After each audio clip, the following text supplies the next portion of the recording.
We all set? All right. Good evening and welcome to the St. Helena Planning Commission for June 21st, 2016. I would like to ask Xenia to lead us in the Pledge of Allegiance.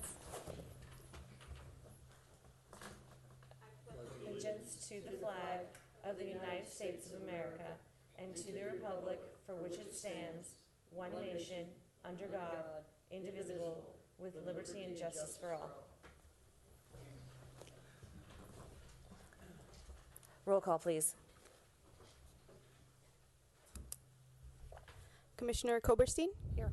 Commissioner Sweeney? Present. Commissioner Monette? Here. Vice Chair Kistner? Present. Chairperson Parker? Present.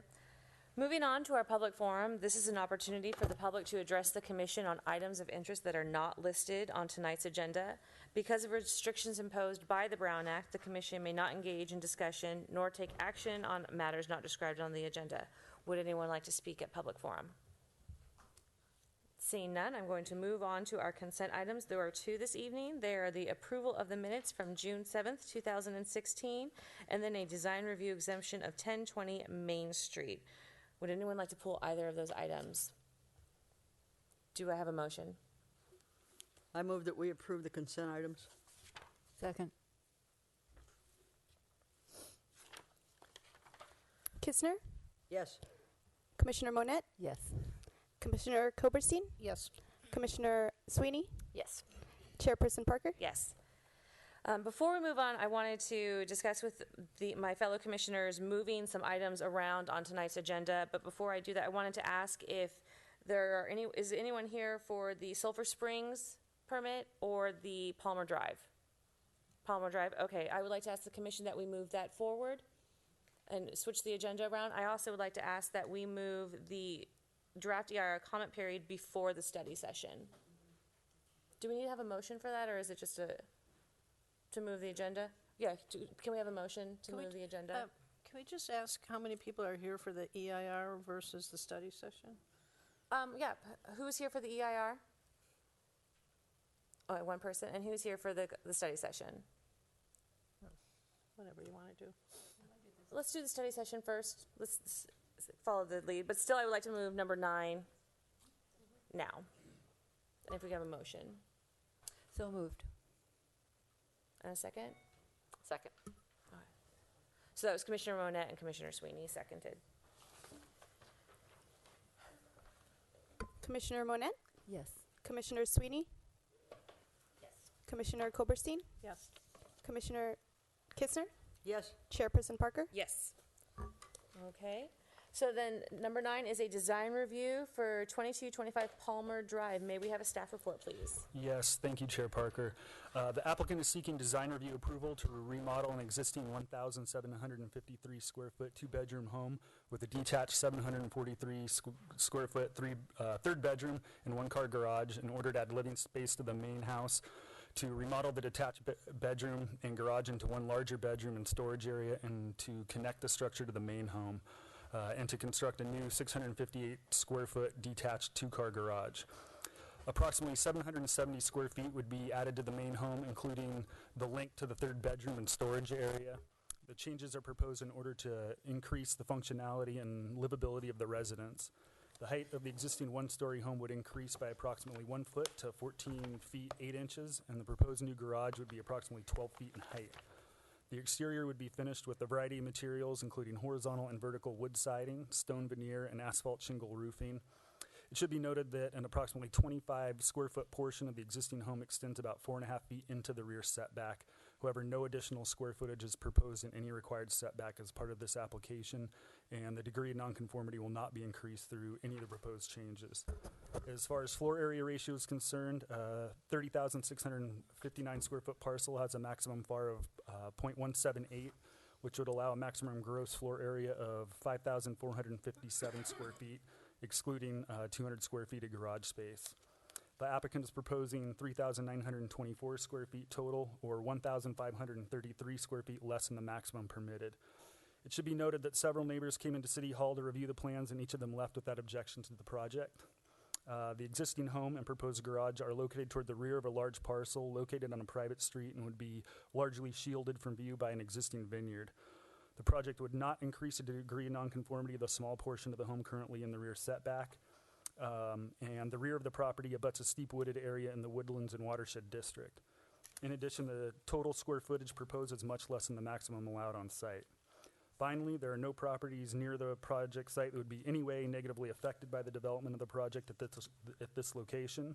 And for these reasons, staff believes that the proposed project is consistent with design review criteria and recommends that the Planning Commission accept the required findings and approve design review for the proposed remodel and new construction at 2225 Palmer Drive. And I would be happy to answer any questions you may have at this time. Are there any questions of staff? All right, perfect. I would like to invite the applicant to come forward. Okay. All right, if you could come up to the podium, speak in the microphone so people at home. I'm Nikki Myers. I've lived here in the Valley for 30 years and raised my children here. I'm up here tonight speaking for my sister who would like to move to the Valley and raise her family here as well. I work over here at the elementary school, and I would really appreciate if you approve this remodel permit and my 8-year-old nephew can be close to me. Perfect, thank you very much. Thank you.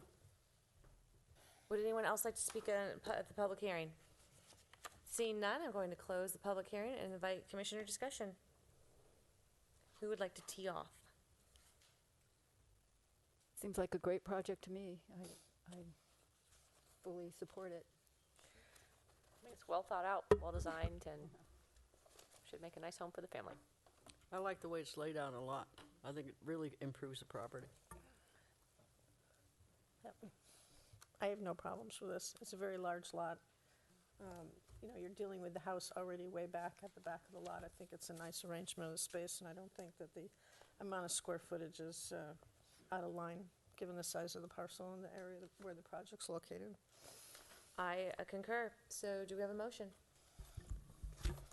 I move the project is exempt from the requirements of SEQA pursuant to Section 15301, which exempts the minor alteration of existing private structures, and Section 15303, which exempts the construction or conversion of small structures, including single-family residence, garages, pools, etc. We accept the required findings and approve design review for the proposed remodel and construction at 2225 Palmer Drive. Second. Commissioner Kistner, Yes. Commissioner Monette, Yes. Commissioner Koberstein, Yes. Commissioner Sweeney, Yes. Chairperson Parker. Yes. Thank you very much. Moving on to our study session discussion items. This is the general plan study session, following topics that we have already been discussing. There is somewhat of a layout this evening for recommended action. One is to receive a presentation for our city attorney, Tom Brown, to review various wording changes in the general plan that Citizens Voice and others had summarized with some staff recommendations on that wording, to provide feedback to the staff on that new wording, and then to review a summary of what our comments were in our 3 preceding general plan study sessions. Does anyone have anything else that they'd like to add or discuss before we get a staff report? Perfect. Yes, actually, you covered it very well. Really, I don't have a lot to add. As Chairperson indicated, there are a number of items to cover, starting out with the legal issues. Tom responding. He's already responded in writing, and he's simply going to be addressing that and summarizing his comments. In terms of the policy issues that are raised, both in terms of citizens' voice, staff response, et cetera, it's really up to the commission as to whether the commission wants to get into going, word by word over the items, or based on kind of previous discussion or sense from the commission. The commission may, as kind of indicated previously, just want to forward the wording on to council. Staff felt that given that we had wording proposed, that we had an obligation to analyze it and provide some options, but at any rate, it's obviously completely up to the commission as to how they want to handle that item. There's also some wording that I had mentioned at a previous study session. Staff is proposing to be added, and really I think it's something the commission had originally asked for, and it's wording that simply emphasizes the importance and the need to periodically review the general plan, emphasizing that it's a living document. And then really the last item is simply to summarize the commission comments to date, just so we're sure at the staff level we've captured what the commission comments are. They're clearly, once we finish the study session process and once the EIR, the comment period closes and the final EIR is prepared, then the commission will be in a position to make a formal recommendation to City Council. So we're not at that point yet. So this is more or less us, from a staff standpoint, just trying to be sure we're tracking with the commission in terms of the commission comments. So with that, and unless the commission has any questions, I'd like to turn over to Tom to discuss the Before legal. we do that, I want to just kind of see where we're going to put in opening up public comment. Do we want to do it after item number 3? Do we want to wait till the end? I'm looking to my fellow commissioners for anything that they would prefer. I would like to see the public have a chance to weigh in before we discuss and after we discuss. I'm definitely okay with having it be at both times to bookend it. So are we thinking that we should have them do it after Mr. Brown's presentation? Well, are we going to get into the comments then after? Well, that's just him providing legal questions raised by the commenters, and then the next one is to review the wording, so that would be us discussing it. So I would imagine that we should have public comment before we That's what review. I'm Yes, thinking. okay, then that's when is everyone okay with that? All right. Madam Chair, members of the commission, my comments are going to be fairly brief this evening unless you have questions. 2 letters were submitted from different law firms, and those are part of the packet this evening. One was from the Shute Mahaley law firm, one was from the Jackson Lewis law firm. I think that we've responded from my office in a memorandum addressing both of those. With respect to the Shute Mahaley law firm's letter on behalf of Citizens Voice, there really isn't a response required from us. The comments raised in that letter were really policy-based comments that would be for you to consider within your discretion as as a policymaking board. The second letter from the Jackson Lewis law firm really raised 2 issues. One was an assertion was made or a request was made that you consider and the City Council implement a redesignation for the Hunter property as you're considering the general plan update, and specifically to change the designation from what it has been for quite some time, I believe, to an agricultural designation. And the second argument that was made that was legal in nature in the Jackson Lewis letter was that if the city were inclined ultimately to, in its consideration of the Hunter project, to approve that project, that might run afoul of Measure A, the assertion being that Measure A precluded essentially the agreement with the Hunters for the land swap that assisted in the effectuation of the levee project. And that the city, if the city were to approve the Hunter project, that somehow would run afoul of Measure A as well. Some assertions were also made factually that the city improperly used Measure A funds, both with respect to the settlement payment and litigation costs in the lawsuit that was brought by Dennis Hunter against the city several years back. We've responded to all of those in our memorandum. It's our advice, and it's been my office's advice for 4 years, and it was special counsel's advice from the Myers-Nave firm prior to my firm coming in as city attorney, that because of provisions both in the Subdivision Map Act and the Housing Accountability Act, which is found in essentially at the tail end of the housing element law under state law, that the city has very little discretion to redesignate the property and to rezone the property. That the discretion that you as a planning commission and the city council will ultimately have in reviewing the Hunter project will be essentially to make the findings or to refuse to make the findings that are required for the entitlements sought, and also to review it under CEQA for substantial adverse impacts and if the determination is that the project has these impacts and ought not to be approved, you will have discretion in that regard, but you are constrained with respect to redesignating, changing the general plan designation for the site by virtue of the Subdivision Map Act, which is really quite explicit that you cannot do that, that the Hunter project has to be judged according to the zoning and general plan standards that were in effect when that project was, when that project application was submitted and deemed complete. That's really the extent of my report to you. It's a summary of the memorandum that's before you. I'm happy to answer any questions you might have, but Would you but just that's it. repeat the last thing you said? that under the Subdivision Map Act, Okay. the Hunter project will have to be reviewed and decided by you with respect to the general plan and zoning standards that were in effect when the project application was deemed complete. That's explicit under state law.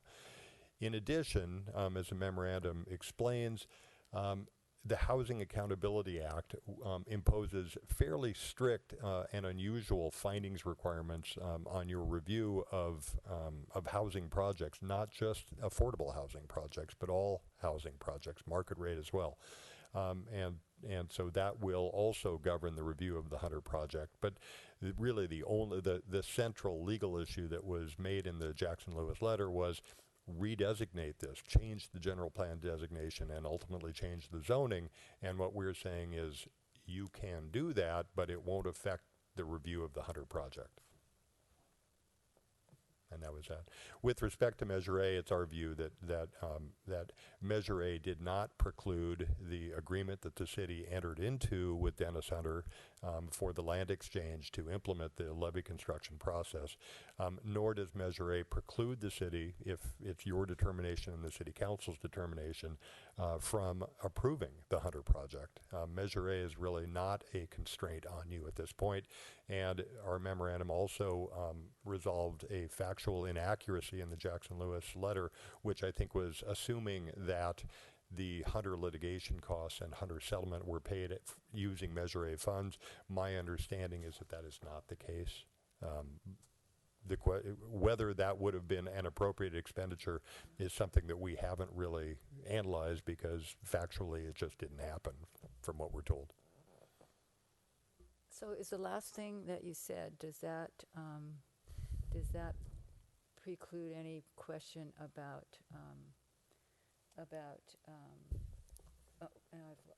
this having any, about this being a public works project instead of, what it's said to be? So is what you just said mean that has no validity? About the... That this, because there was an exchange of money, that it's a public works project and that affects...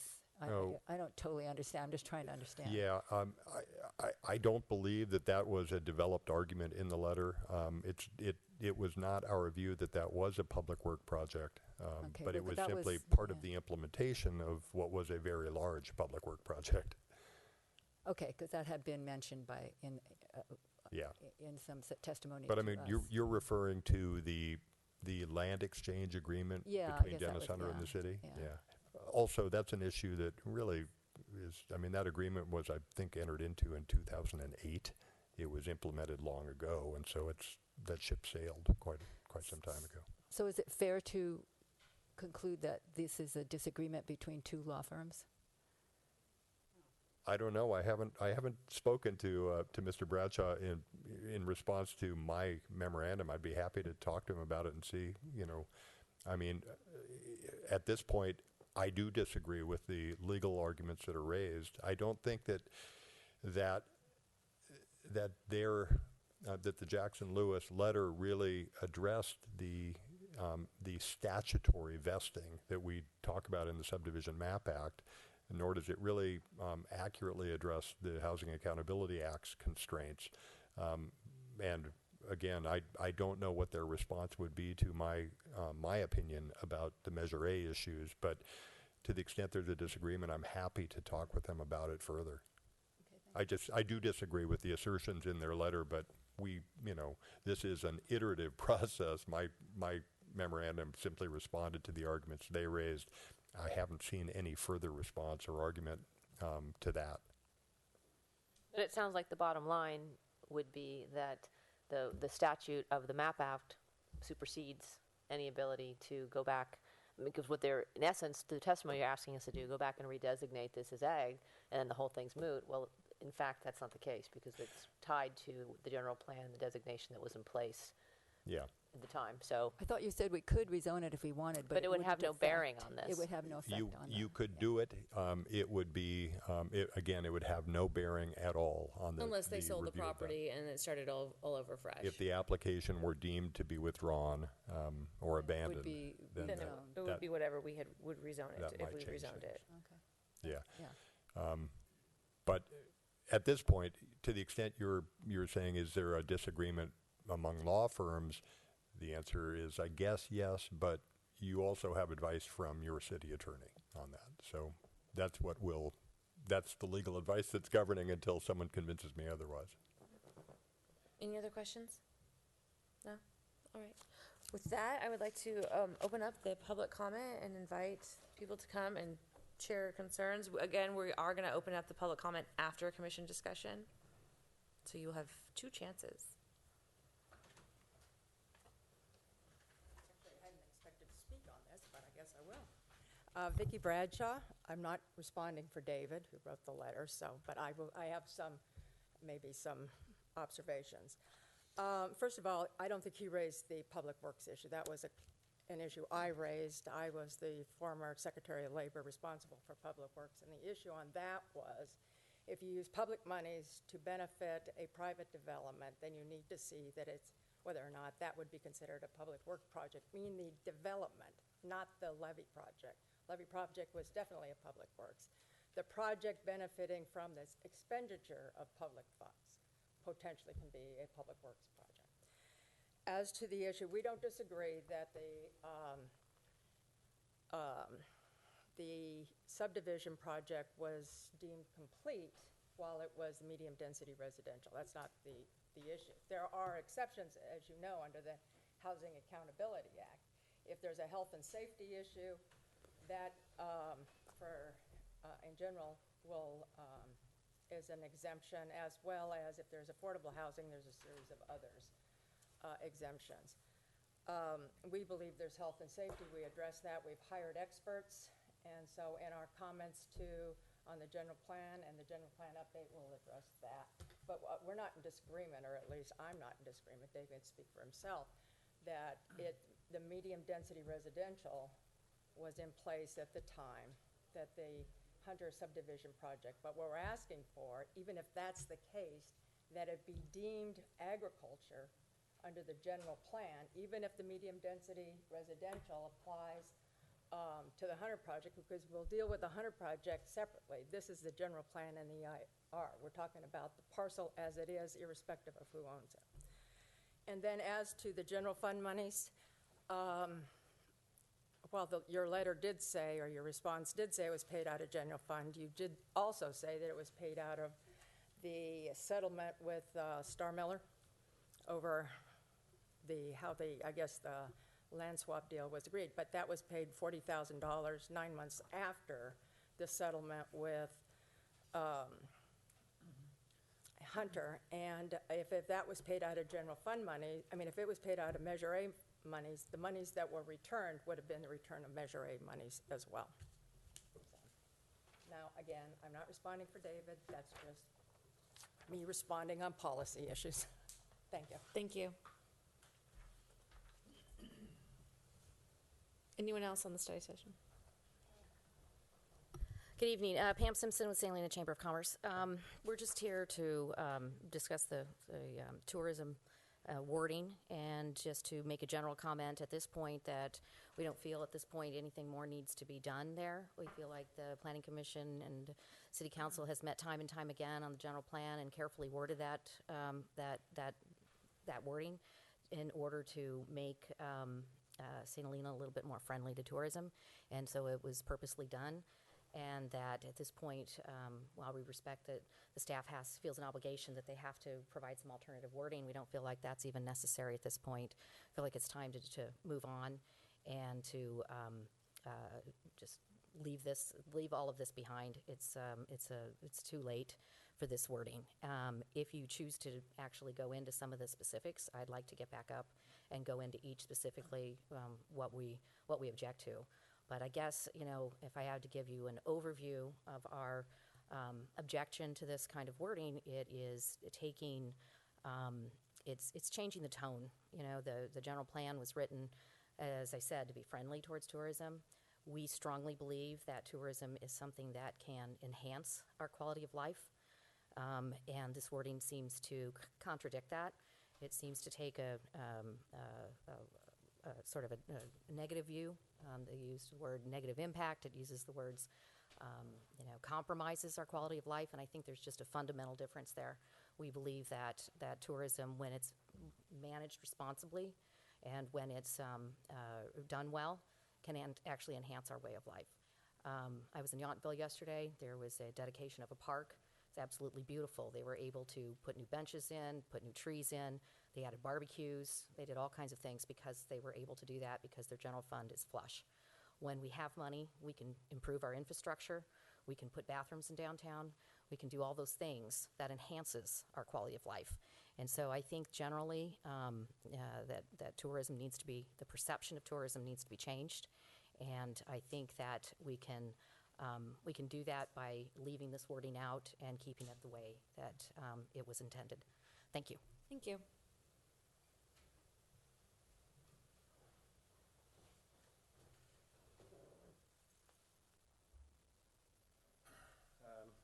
Doug Barr, 2480 Spring Mountain Road. We've gone over this and over this and over this. I know you guys are more bored with this. Well, you're probably not more bored with this than I am. I'm equally bored with this language. This is our fourth whack at it. But let me just say that I think no matter how it's painted, I left a stack of our petitions and our changes over here in case people hadn't seen them, because I think we're being painted as anti-tourism, as anti-business, and that we're somehow fixated on the language from the 1993 general plan, none of which is at all true. And in fact, what we're proposing to do is take the language, as you know, from the 1993 plan, which we feel is outdated now, and we feel that the 2016/2035 proposals go too far in the other direction. So we're trying to find a compromise in between. This is what we have been describing before. To do that, what we are suggesting are some new ideas, we think, on a few different issues. So let me just summarize those, and then I'll sit down on that. We're proposing suggestions that redefine local serving. So it's no longer about 50-50, 30-40 percentages of what you sell. We'd like to redefine it to be what is exactly what we have now on Main Street, what it's evolved into on Main Street, which is a lot of businesses that are one-off boutiques. They're owned locally, and the people who own them are invested in the community, and they're invested by participating in the community. So we're offering up a new look at how we define local serving that we think makes it easier for the businesses to be flexible and to help the businesses survive.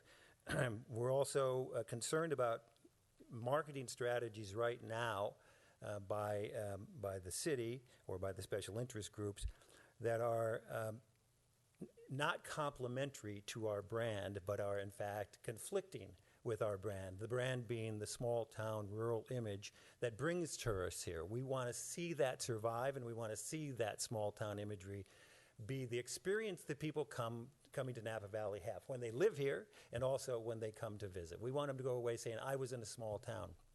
But by marketing to some of these kinds of retail stores that are directed at luxury goods, you end up with problems on Main Street that hollow out the main streets, and they ultimately raise the rents on main streets, and they also squeeze out the local businesses like the ones we have here. So we have language that's trying to protect them, our local businesses, from those kinds of retail chain stores that are all about branding and advertising for them, but not for our town. if you're here and those stores are on Main Street, Armani and Coach and all of the obvious players, they're going to be the exact same ones that are in Aspen. It's a study session. Are you doing more than 3 minutes, or is that it? You can go a little bit. Let me just further, finish yeah. these off really Finish your quickly. thoughts, So yeah. that's that. You guys know that we've talked about that. The tourist so those strategies, we're trying to protect the town from the strategies that are being peddled. We have evidence to show that that happens. In terms of hotels, we are taking off the caps. We don't want a cap on hotels. We want the the city council to determine what the caps should be. It can be a cap on rooms. It can be a cap on hotels in general. It can be no cap at all, and a redefinition of what we want, so that developers have an idea of what our vision is for our town for the future, and they don't just show up and say, well, we've got a Marriott. You like that one? No, we don't like that. You can't do that. So we're trying to make it easier for developers to understand what we want, how the low impacts could be better for our town, and describe them in very specific detail. That's language that we are going to continue talking about as we get closer, theoretically, to the Chamber of Commerce with this, so that we can have even better definition, and so that we make it clear that we think revenues can be raised with no impact if you just improve the rooms in these and raise the rates. There's better TOT on that, or build more rooms in existing structures. There's no real impact on the city with that. So we want to make sure that's all in there, as well as options for hotels. And lastly, the thing we're asking for is a cost-benefit analysis. Nobody in the Chamber of Commerce, as a member of the Chamber of Commerce, would ever create a product and try to market it without knowing the cost of the product and the return on that cost. So if you're going to make a profit or not, you have to do that. Yet the city doesn't know whether we make a profit or loss on the tourists that come to town. It's information we need. Theoretically, we will make a profit. Possibly we won't make a profit. But in either case, we need to know so that we can better manage the tourism that comes to town, not stop it. Nobody wants to stop tourism. And even if we did, you can't do it. That's like stopping the waves washing in on the shore. Can't do it. Thank you. Anyone else? I'm gonna call him out. Mr. David, you actually commented on an email. Do you want to? This is the time to comment if you want to. Just.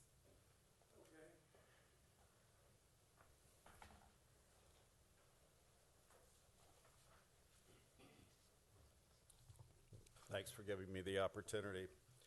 As I explained, that we returned very late last night from an extensive trip in Europe. I'm totally jet lagged. I think it's time for breakfast. All right. So I scratched a bunch of notes and sent them the only way that I could, and also introduced some new ideas. Do you want me to go through all of my thoughts now, or do you want to do this as we discuss these specific items and the wording for each item? Well, we're not going to Obviously, go there's a through each of the choice. items. Pardon? We're not going to go through each of the items. We Okay. are, and then you can come discuss at the end. At the end, if you'd like. It's not. We're not going to go through each and every item like we did with the general plan.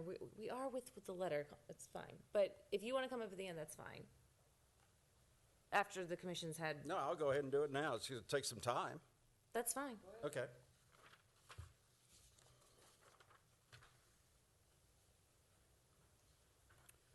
The first item I'd like to address is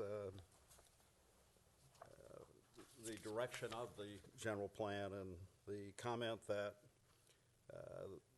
the understanding is that we are trying to encourage tourism beyond the scope of the 1993 plan. I'm not sure I understand the source of that opinion or how it was generated. I know that it's clearly to the benefit of the business interests and who support growth in tourism. But in fact, nothing will change St. Helena more than tourism growth. And if we're not at all times aware of that, we have no chance of managing our future.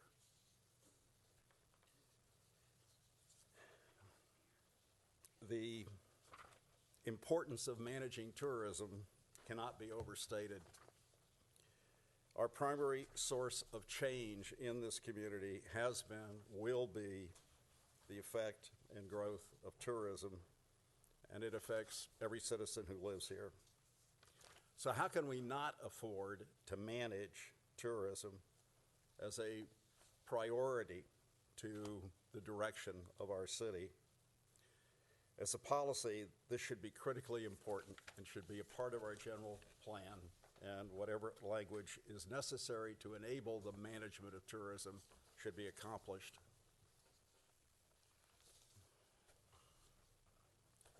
There's a comment about economic sustainability, and it's comment number 5 on page 5. I don't really disagree with the comment, but there has to be a caveat to that. And the caveat is what I just said. This is fine if we manage tourism. If we don't, then it's open-ended.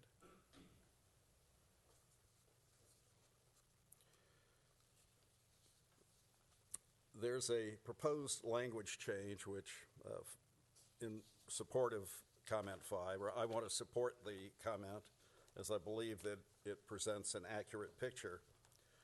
There's a comment that says that perhaps that language is not necessary because sustainable tourism speaks for itself. Well, my question is, sustainable for whom? Is it sustainable for business, for tourism, for residents, for whom? I think that obviously we need to be very clear that sustainability is not the only issue that we're discussing, because we're talking about lifestyle, quality of life, and what we love in this community. The issue of caps keeps coming up, and I don't feel strongly about this.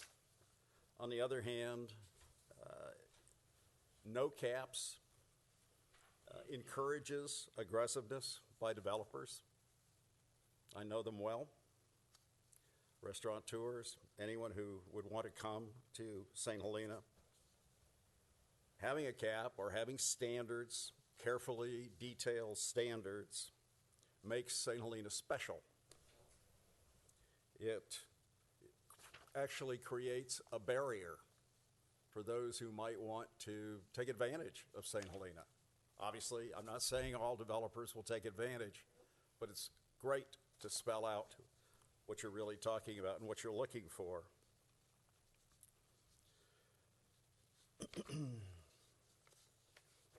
I think there's a level of comfort to most of the citizens of this town to think that we do have caps, and that it gives them some comfort to know that we are dealing with these projects on a one-by-one basis, and that they may or may not be acceptable.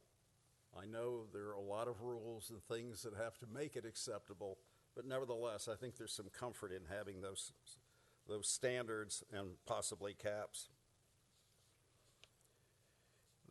There's a proposal that that we create some very special criteria, or special criteria to explain what the city wants and what its expectations are vis-a-vis any hotels or lodging that would come to into St. Helena. Well, I think these need to be very special criteria, and that they need to be extensive. Local ownership preference, emphasis on expanding or upgrading existing lodging, no locations in residential neighborhoods, the size, the physical profile, moderate density, proximity to other uses, green development and construction, civic contribution, payback to the city, and we should actually encourage barriers to entry and make it difficult.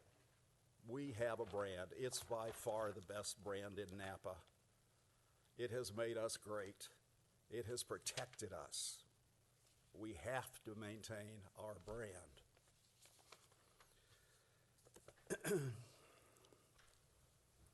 There's a comment that that requiring in essence, an impact study is a fiscal matter. Well, it's not just a fiscal matter. There are social impacts of hotel development. There are quality of life impacts. There are changes that can occur in the basic character of St. Helena. There may be second homes involved that are a further concentration of an item that's hollowing out our city. So we need to look at all aspects of what lodging brings to the city, good and bad. And by the way, what's wrong with understanding the fiscal responsibility that we're assuming when we approve a hotel? The comment's been made, you wouldn't run a business unless you knew how it would affect your bottom line. The city should have that same sense of conscience.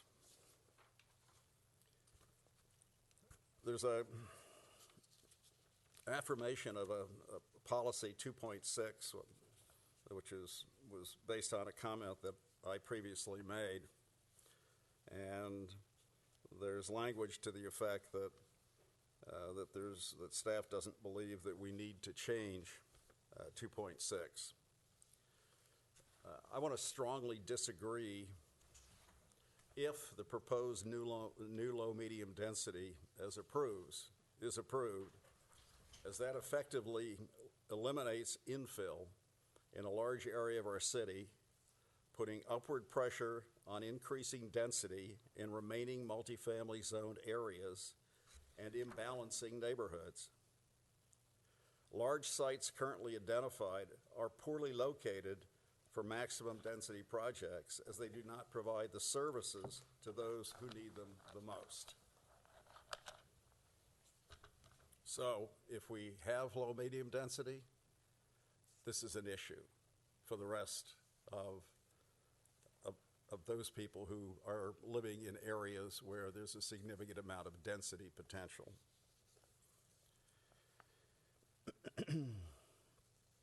There's been a rewording on policy ES1F that attempts to separate the consideration of housing for employees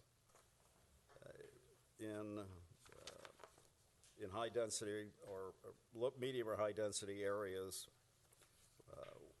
that are induced essentially by the development of, I'm sorry, may I start over on this? Of course. Sorry.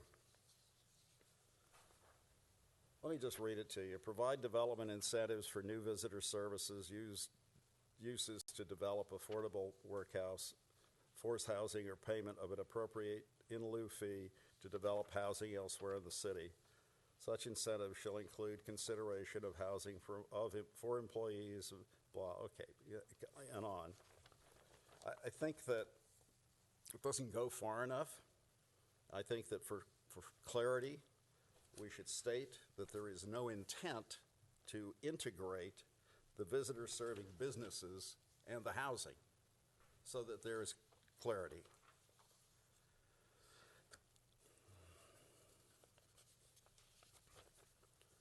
The introduction of item 4, which is a periodic review that updates the general plan by the city, which is an excellent idea and is a critical inclusion in the general plan.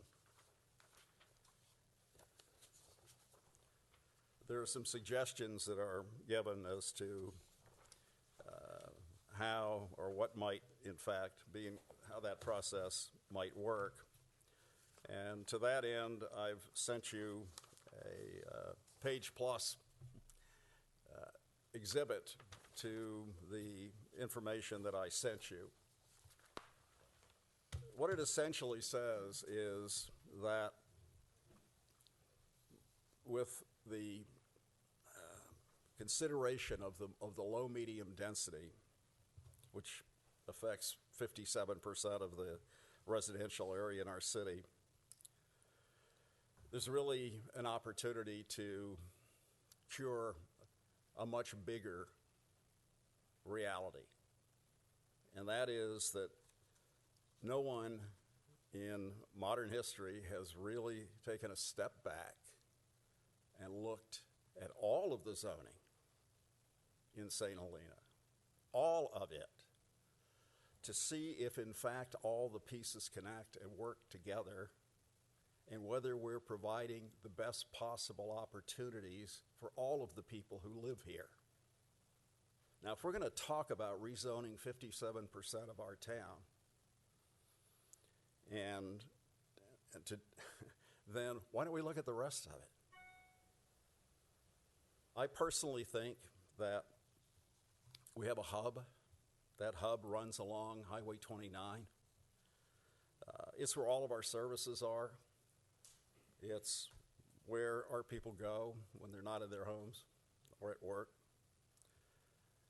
I'm suggesting that the city consider formation of what I call enterprise zones, which essentially is zones that relate to our hub, Highway 29,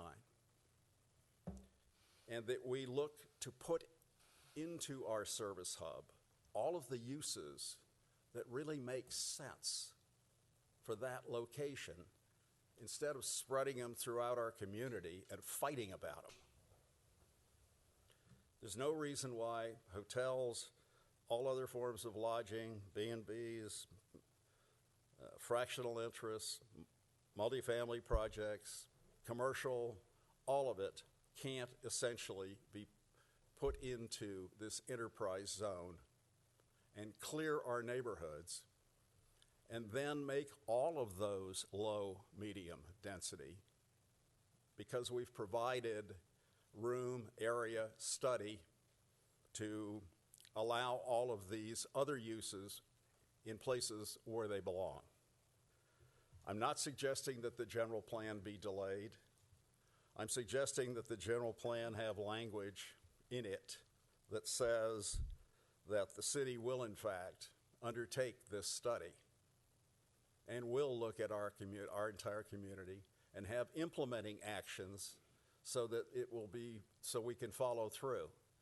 And that, in combination with the requirement that we take a quarterly or semi-annual look and report our progress, can make that move along in a reasonably short period of time, and one in which we shouldn't be overly concerned about the state coming back at us about not having implemented this low-medium density at an earlier time. If you can get through the exhibit without stumbling on the 30 or so typos that I made in getting it to you today, hopefully it will be more cogent and it'll make more sense than what I've said here. But we truly do have a wonderful opportunity. And we could change St. Helena and make it what we really want it to be for a long time. Thank you.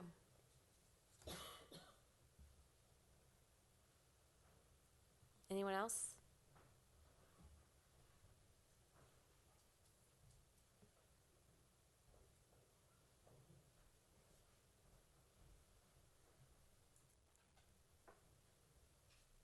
As long as he's talking about low, medium density, that's what my comments are about, so I'll add them now.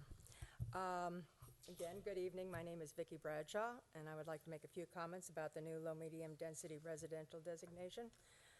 At first, this sounds like it might be a good move, and ultimately it may prove to be so, but I think we don't know yet what the impact will be, and I'm not sure we've seen specific analysis to show us what the impact that changing 60% of the density designation in the city will do to the remaining 40% of the city. I know in September of 2015 version of the draft general plan update, there was no mention of low, medium density or residential area. And so I'm assuming sometime between September and April, the city council gave the planning department some direction to look into that. But what was clear at the May Planning Commission meeting, not everybody was on board or at least had questions about it. The public certainly had questions. If the analysis as to the possible ramification of this new density designation on all other residential density areas has been done, it would be helpful if that analysis would be released. We understand that St. Helena has higher density requirements than most other neighboring and similarly sized rural communities, and it's definitely worth looking at these issues because they're important. But simply changing the designation of about 60% of the city without looking at what it does to the remaining 40% seems premature. Undoubtedly, there will be unintended consequences. There are some obvious outcomes likely to result from this new density designation. If the number of multifamily residential units, as a practical matter, are limited to the 40% of the city not included in the new low-medium density designation, then we need to be prepared to make those areas of the city have sufficient infrastructure to support these new multifamily residences. As just one example, all you have to do is look at McCorkle Avenue. This street is about 3 blocks long, has 3 different density designations. One side of the street is high density, and across the street is a combination of medium density and low density residential areas. If you drive down the street, you see there are no sidewalks on a majority of the street. And if cars are parked on both sides of the street, it becomes a one-lane road, and usually there are cars parked on both sides of the road. There is no turnaround at either end for emergencies. The fire hydrants look insufficient for multi-unit family buildings. I can't even imagine what this place looks like on garbage day. In addition, the public schools that will be available for families residing in these multifamily buildings are all across State Route 29. When there is a discussion about how does the city pay for this kind of infrastructure, the answer is usually that it's part of the development costs. But the problem with this, of course, is there has to be a nexus between the new building and the impact on the community, and that's a hard threshold to meet on a building-by-building basis. This means that almost all new multifamily buildings will be likely constructed without having to improve the infrastructure of the neighborhoods in which they're built. So we're left with the cumulative effect of new multifamily units being built because the general plan designation and zoning allow it, and there's still inadequate infrastructure to support these developments and the neighborhood. The ultimate consequence could be a significant imbalance and what would likely be the creation of an important equity issue. At the very least, the infrastructure issues and its funding have to be specifically addressed in the draft general plan update and the draft EIR, and currently there's no comprehensive discussion of this issue. And the only thing I can say, if there's anything worse than reading a draft general plan update and a draft EIR, it's got to be writing it. So you have my condolences.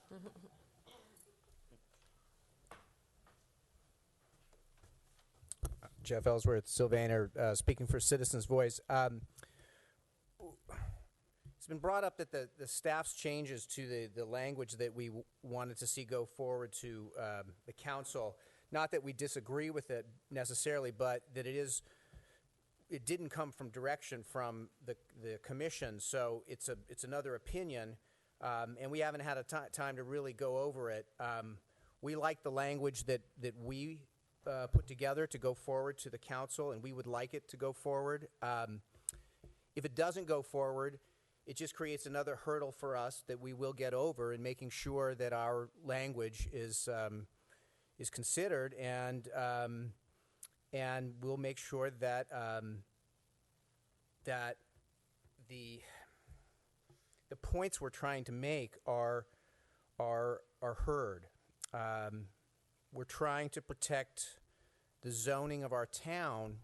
It's been zoned a certain way for a long time, and while we may talk about making some changes, which are probably needed, wholesale repurposement of zoning or moving things forward because people are tired of talking about it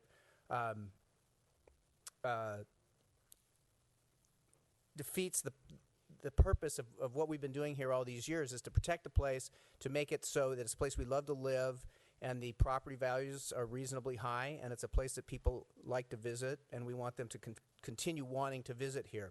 So the language that we wrote was very considered, so we'd like to see that move forward. Thank you. Thank you.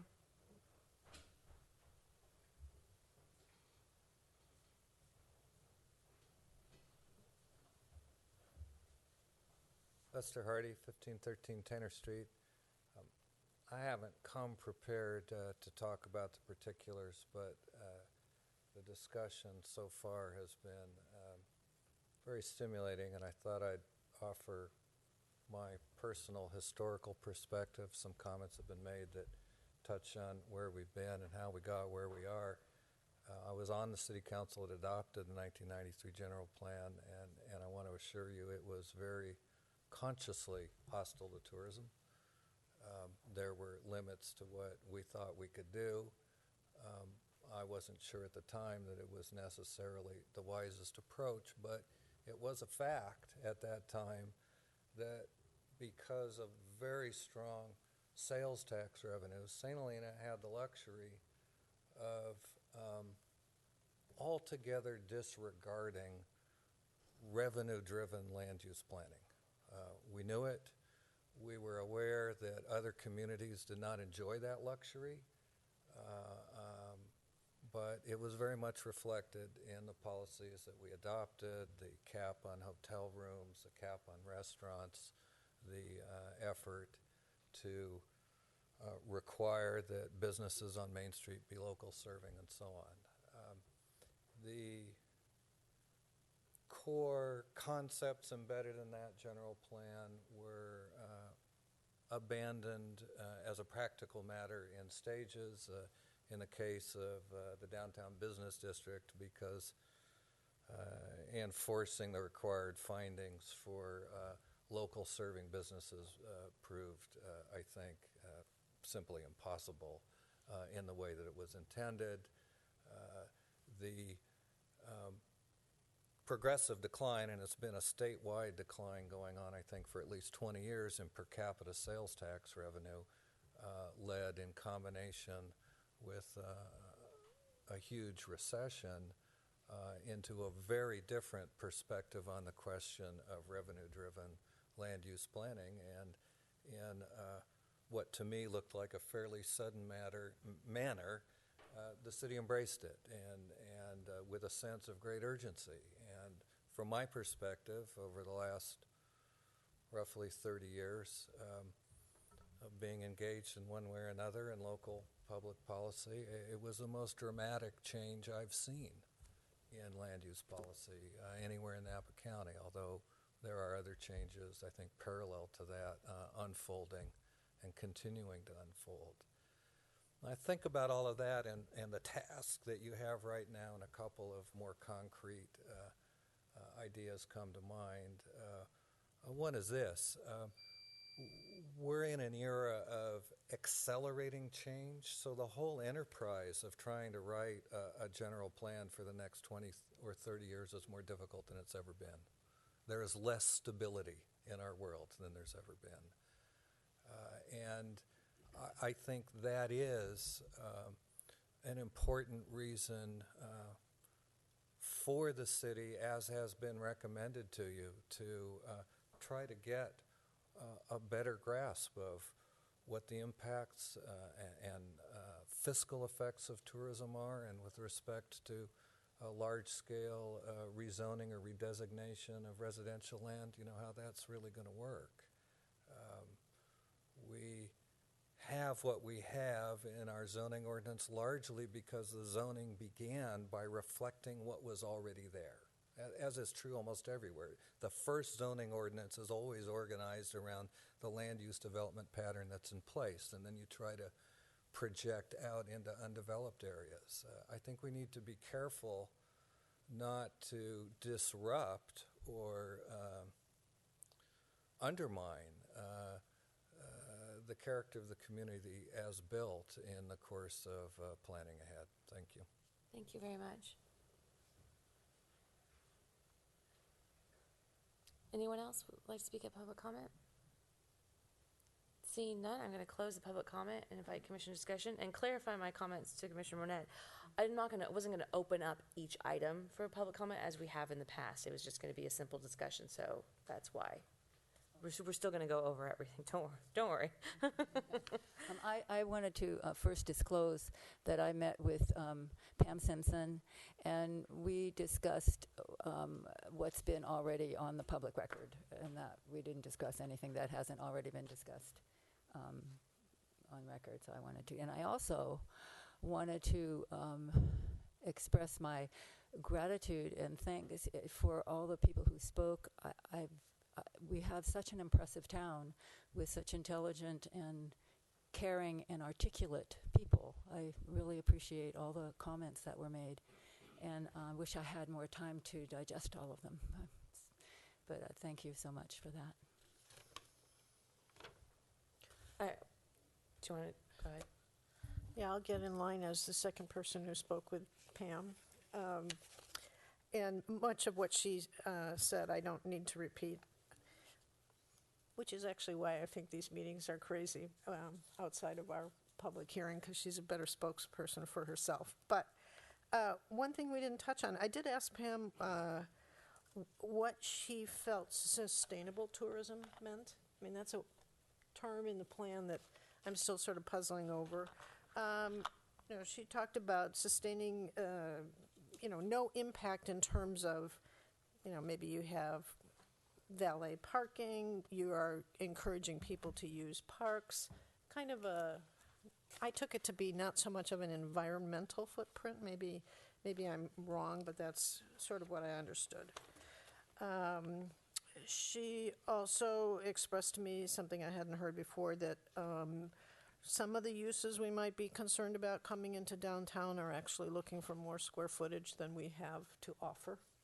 And so, that was an interesting concept. And that in trying to attract some of the more boutique-type businesses to our community, we're competing with Napa. People are waiting to see what's happening down there. I think we concluded by agreeing that the Brown Act is kind of a double-edged sword. It promotes transparency and letting the public know what we're doing, but in some ways it stifles our communication. And that some of these town hall type meetings, like we had on the short-term rental, were very productive, and people spoke more freely and weren't limited by that little buzzer there. And that's basically what we talked about. Any other ex parte disclosures? If I could just Yes. weigh in, because it seems there might be a little confusion with respect to ex parte disclosures. Those only apply in the context of adjudicatory decision-making. The kinds of decisions you'd make when you're approving a subdivision map or a use permit. It's not with the general plan? It doesn't apply to general plan decision. That's a legislative decision that you can meet with anybody you want without implicating those Well, that's a due nice process. clarification to have. Anyway, I didn't want you to have to go. I also met with Pam, and we had lots of secrets. No, I'm kidding. I'm guessing it was the same, we all had the same conversation. Okay, The well, Brown with Act, that. the Brown you Act should- applies, you so you should can't, come- a majority of you can't meet, individually outside or together outside of these meetings. The Brown Act allows you to meet individually with anyone, but as long as you're not trying to form a collective concurrence or deliberate serially or collectively. But typically, ex parte disclosures happen when you're acting as a judge. You need to come to our meetings more often. This is very enlightening. So then we don't need to disclose, although I do meet with Pam regularly. Keep abreast on what's happening in our local community business. Perfect. All right, well, with that, let's review the various wording changes proposed to the general plan by Citizens Voice. So, Can I ask one thing before we start that? What I heard loud and clear from Citizens Voice is what we're about to go through is moot because they would prefer the letter and their wording be passed on in its entirety. So in the sake of time and getting to the issue of what Citizens Voice want, can we jump ahead and say, do we support that or not? And then I think otherwise we've we're already just... discussed that pretty much, and my recollection is, and please correct me if I'm wrong, is that comments number 3 and 4 were something that we asked staff to come back with us to, and then also comments 7 and 8, that's in regards to the cap and defining chains. we asked staff to come back with us with wording changes. I feel like that might be worthwhile to go over. I understand what you're saying with citizens' voice, but we've already basically have decided that we had changes in mind to suggest to city council. We're not going to give these suggestions to city council. We're going to give our version of what we'd like to give. That was my understanding. But please correct me if there's another item that we had discussed at past meetings that we asked staff to come back with us for. Because I don't feel the need to go over everything again. We already did several meetings back. I'd like to kind of just focus on anything that's really pertinent that, again, the comments number 3 and 4 with the asking for a definition of chains, and then 7 and 8, which is the wording for caps. Those are the ones that come to mind. I felt that it's very small, but I felt that I had something that is pertinent in terms of what happened to, what we've heard tonight so far, for comment 1 and for comment 2. Okay. If that's all right with people, so we can. It's not long. Yeah, I mean, we've had a number of people address.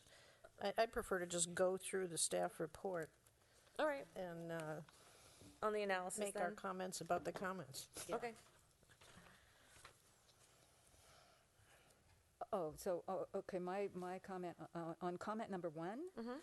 I was looking at page 2-4 in the general plan, and I thought it'd be easy to kind of meet the requests of citizens' voice.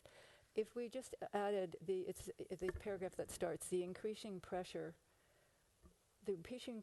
grow, caused serious concern in the community back in the 1970s. If we just said the increasing pressure of growth and increasing tourism caused, because that would be paying tribute to the fact that, I think there was a complaint that issue was not brought up in these comments. And if we just change grow to growth and then add increasing tourism, that would cover that sense of incompletion on the part of citizens' voice that they expressed. But why?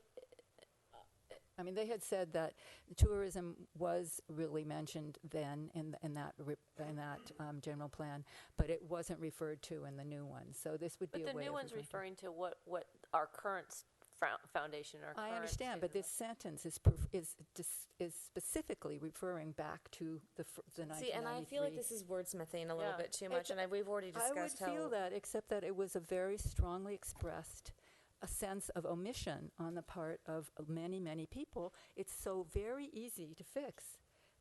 This is simply referring to what. But then you're going the other way because other people don't want it at all.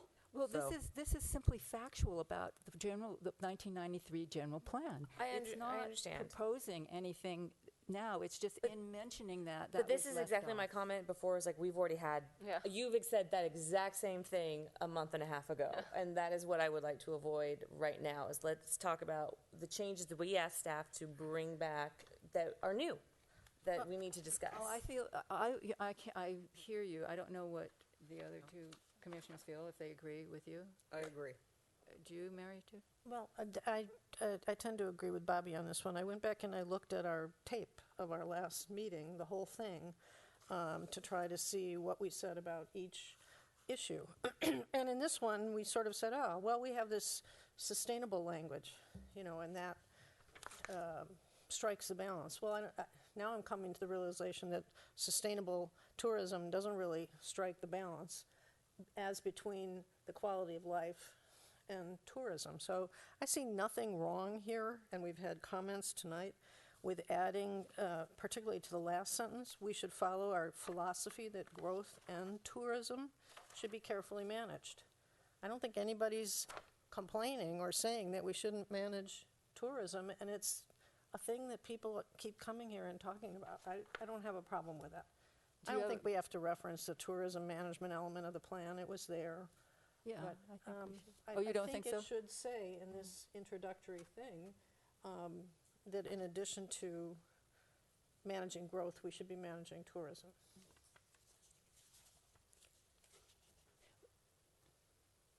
So but if you guys don't. The challenge I have with that is what that's come to mean in practice is suppression of tourism. And I have a real, I believe, strong point of view that that is not the direction that's been beneficial to this town since the original plan. I think what I was struck by today was Lester's comments that the current environment in 1993 was hugely different than the environment today, the financial environment, not the climatic environment. And that to continue to hold fast on the language that suppressed our ability to make some important decisions over the last 25 years, or however many it's been. I apologize for my math tonight.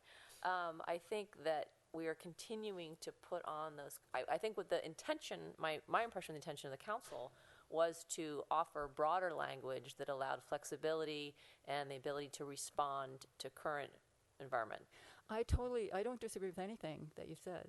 However, this first sentence is referring to something that was going on in 1993, which was a suppression of tourism. And simply to be accurate, I think that needs to be added because there were complaints from a lot of people that that wasn't accounted for. And I think that it's accurate, and I think it's important to be accurate and to accommodate the sense that there was a deliberate, whatever, there was an omission of something that's very important to people.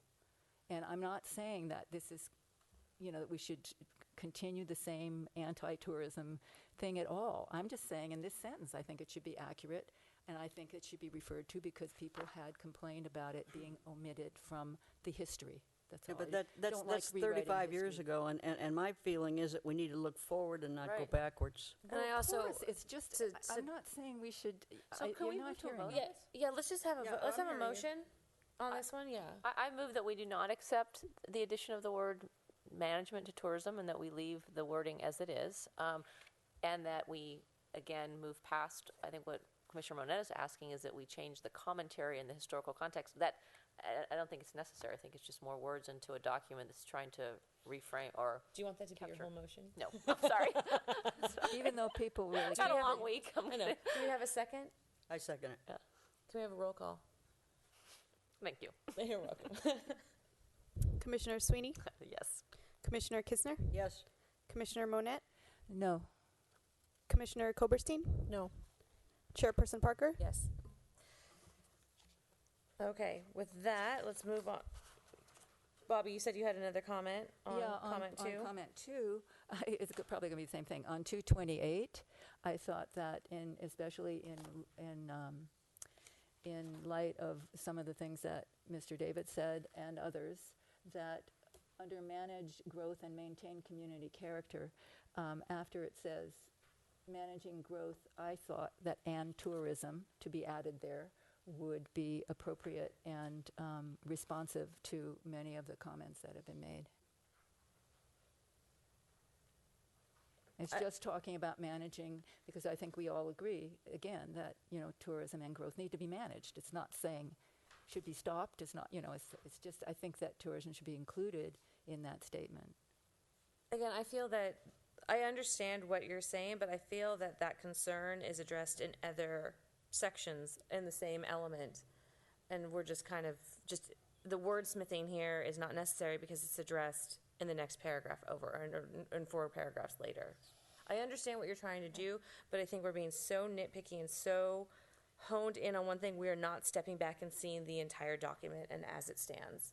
Well, I don't see it as nitpicking because of, I think I it's extremely important. understand. But I hear what you're saying. But this tourism and managing growth is addressed in multiple sections. I think we just need to kind of, we have our blinders on a little bit too much when we kind of hone in on these sections. Well, these were the comments. I understand. And we're kind of doing that through this recent filter of a letter proposed by Citizens Voice. And in all due respect for Citizens Voice is I think that what we did very well several meetings ago was kind of go through the general plan and talk to it in terms of we have additional comments. But to start, I think, wordsmithing comments that are wordsmithing comments that came from another letter, I think we're starting to just go down a rabbit hole. I was wordsmithing the general plan, not the comment. Could I address this? Of course. I I'm in favor of this change because of where it is in the plan. It's in a goal, and everything follows from the goals. And so to say that we mention tourism in other places, that's true. I mean, we have a, sustainable tourism section, we mention tourism, but I think it's appropriate in this goal, which is talking about maintaining community character. There was a huge uproar in September when language was proposed for the plan, promoting hotels and, putting them in residential neighborhoods. People are concerned about tourism and what kind of impact it's going to have on the community. And I think, I find nothing wrong with adding the words "and tourism" to this goal 2.4. I guess I am under the impression of preserving existing community character pretty much covers it, considering the entire document. I just thought this would be a way of also of bringing together two aspects of the town that have been kind of contentious. The chamber and the Citizens' Voice are just two representatives of those two parts, and this would be, I think, a very positive mediation, and coming together and cooperation between the two voices that seem to be speaking. I still stand by what I said a month and a half ago. Bring the two groups together, and if that's the case, then I think we need to ask the chamber whether they would agree to that. Yeah, I would venture to say that it wouldn't accomplish what you think. I'm sure. Well, I'm not trying to control people out there. I'm just thinking in terms of. I think that we could probably have a motion on this one, though. I think there's. No, okay, I move that we add the language. Maybe I'll ask Pam to get back up to the podium, but I thought when she talked to me this morning, she said managing tourism is fine. Yeah. Am I misstating what you said? That's what I heard also. I mean, I don't know that there's this big of a I'll open up the public comment for the answer. conflict about I think what Commissioner Sweeney and I are trying to do is not wordsmith this, because that's what the city council did, and we're just trying to kind of avoid going down that rabbit hole. But I open up public comment for Let's your move answer, forward, Pam. not go backwards. Thank you, and I appreciate the opportunity that you're giving me to respond to some of this. First thing I wanted to do is sort of explain that sustainable tourism. It includes car-free tourism, valet, anything that doesn't have a heavy environmental impact or anything. So the wine train, for example, is a great example of sustainable tourism, because it brings people in, they go to wineries, they get back on the train, and they leave, and they spend money in our town. So that's a good example of sustainable tourism. With regard to this, we just don't feel like any of this information, any of these changes are necessary. We feel like this has been done. You've discussed it. It's gone forward. The city council has discussed it, and it's done. This is revisiting and rehashing words that we just don't need. Now, to the point, you're right. We don't have any problem with managed tourism. We believe that responsible managed tourism can enhance our quality of life. We don't like the words compromise or negatively impact, because we believe it actually enhances our quality of life. And managed tourism is something that we all agree to. So having said that, managed tourism doesn't bother us, but none of this wording is necessary. Thanks. Thank you. I'm wondering if Mr. Barr or someone from Citizens' Voice would like to comment as well on if it would be a palliative change. A couple of issues. Clearly, this is a philosophical difference. The Chamber of Commerce is a special interest group that represents a very narrow constituency. It's about 6%, 419 people, 6% of the population here, and for them, there's money to be made. There's money to be made for every tourist that comes to town. They also represent the citizens, because this city pays them a substantial amount of money to be a contract player for us, to help us develop our tourism. So it seems to me that this is a perfect example of a conflict of interest between the two jobs that they have taken on. On the one hand, they're here dismissing the ideas of a citizens group that is paying their salary in favor of a narrow constituency group who's also paying their salary.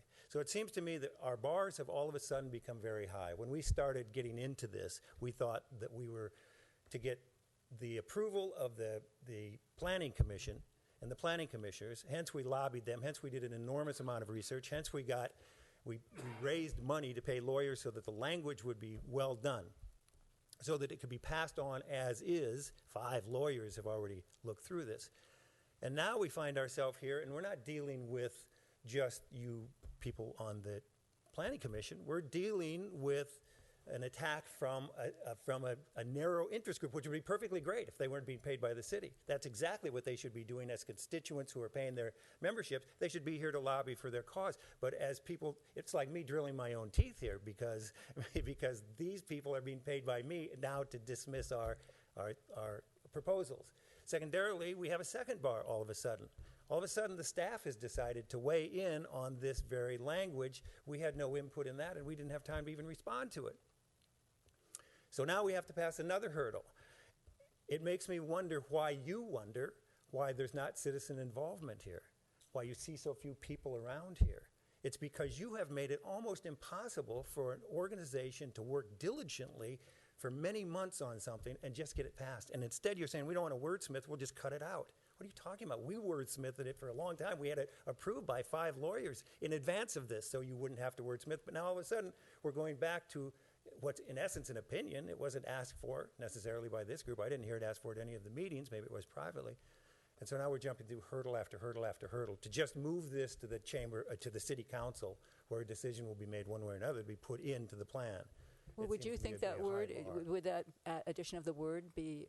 No, I'll tell you why these first 2 are in here, because as I think it was Mary said, these are goals, and the first one is referring to the history. The black is their language, the red is my language. They were talking about back into the 1970s already in here, so we're just trying to not, clearly somebody along the way from 2010, when the draft was turned in July, that didn't include this, somebody along the way through all of these months that are not recorded except on tapes that are in obscure vaults so nobody can actually see who it was or what it was, decided that any mention of tourism and negativity towards tourism shouldn't be in here, as though tourists coming to town were going to read the general plan and be dismayed by our lack of interest in tourism.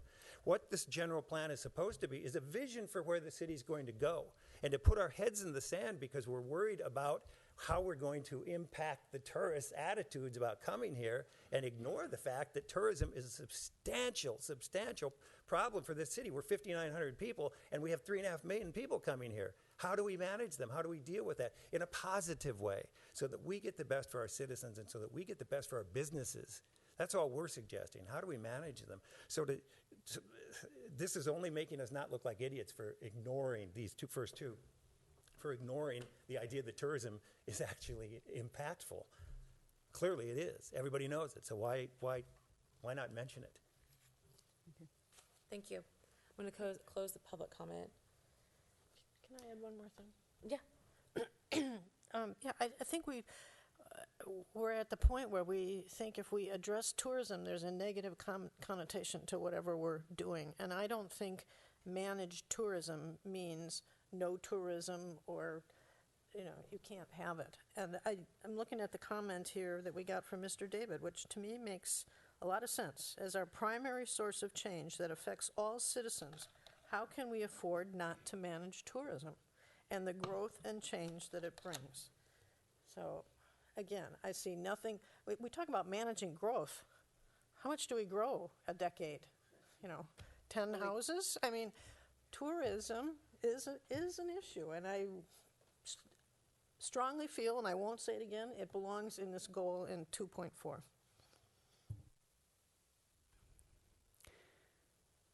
Well, I make a motion that we put it in there. Is there a second? Did you move to put it in? Yeah. I'll second that. Commissioner Monette, Yes. Commissioner Koberstein, Yes. Commissioner Sweeney, No. Commissioner Kistner, No. Chairperson Parker. No.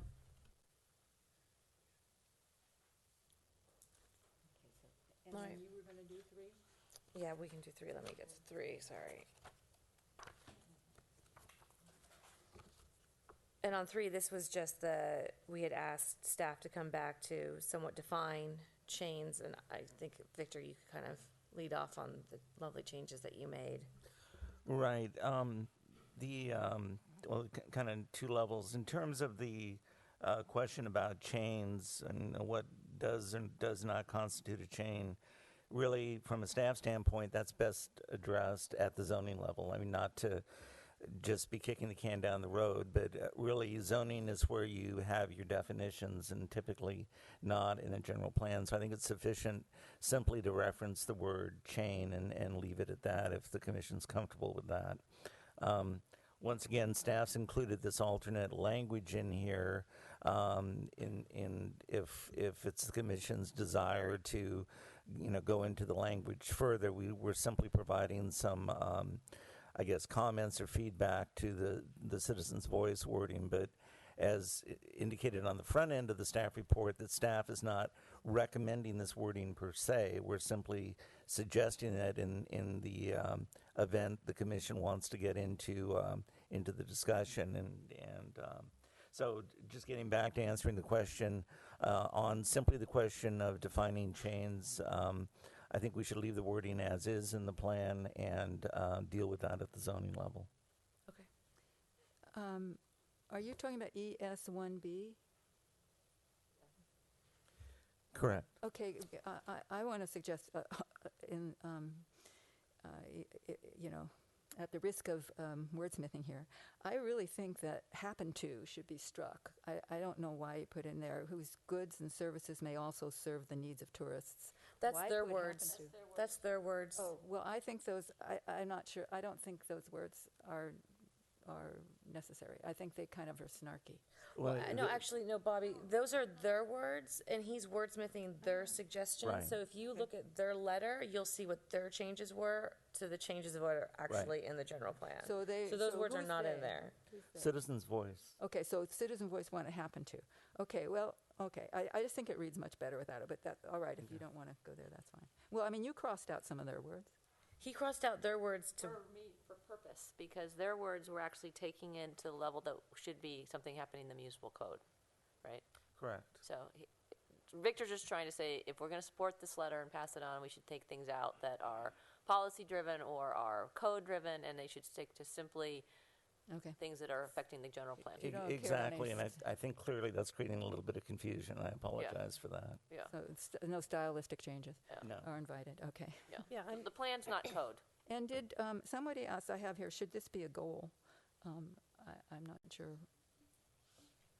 what that means. But. I think the goal is to change that.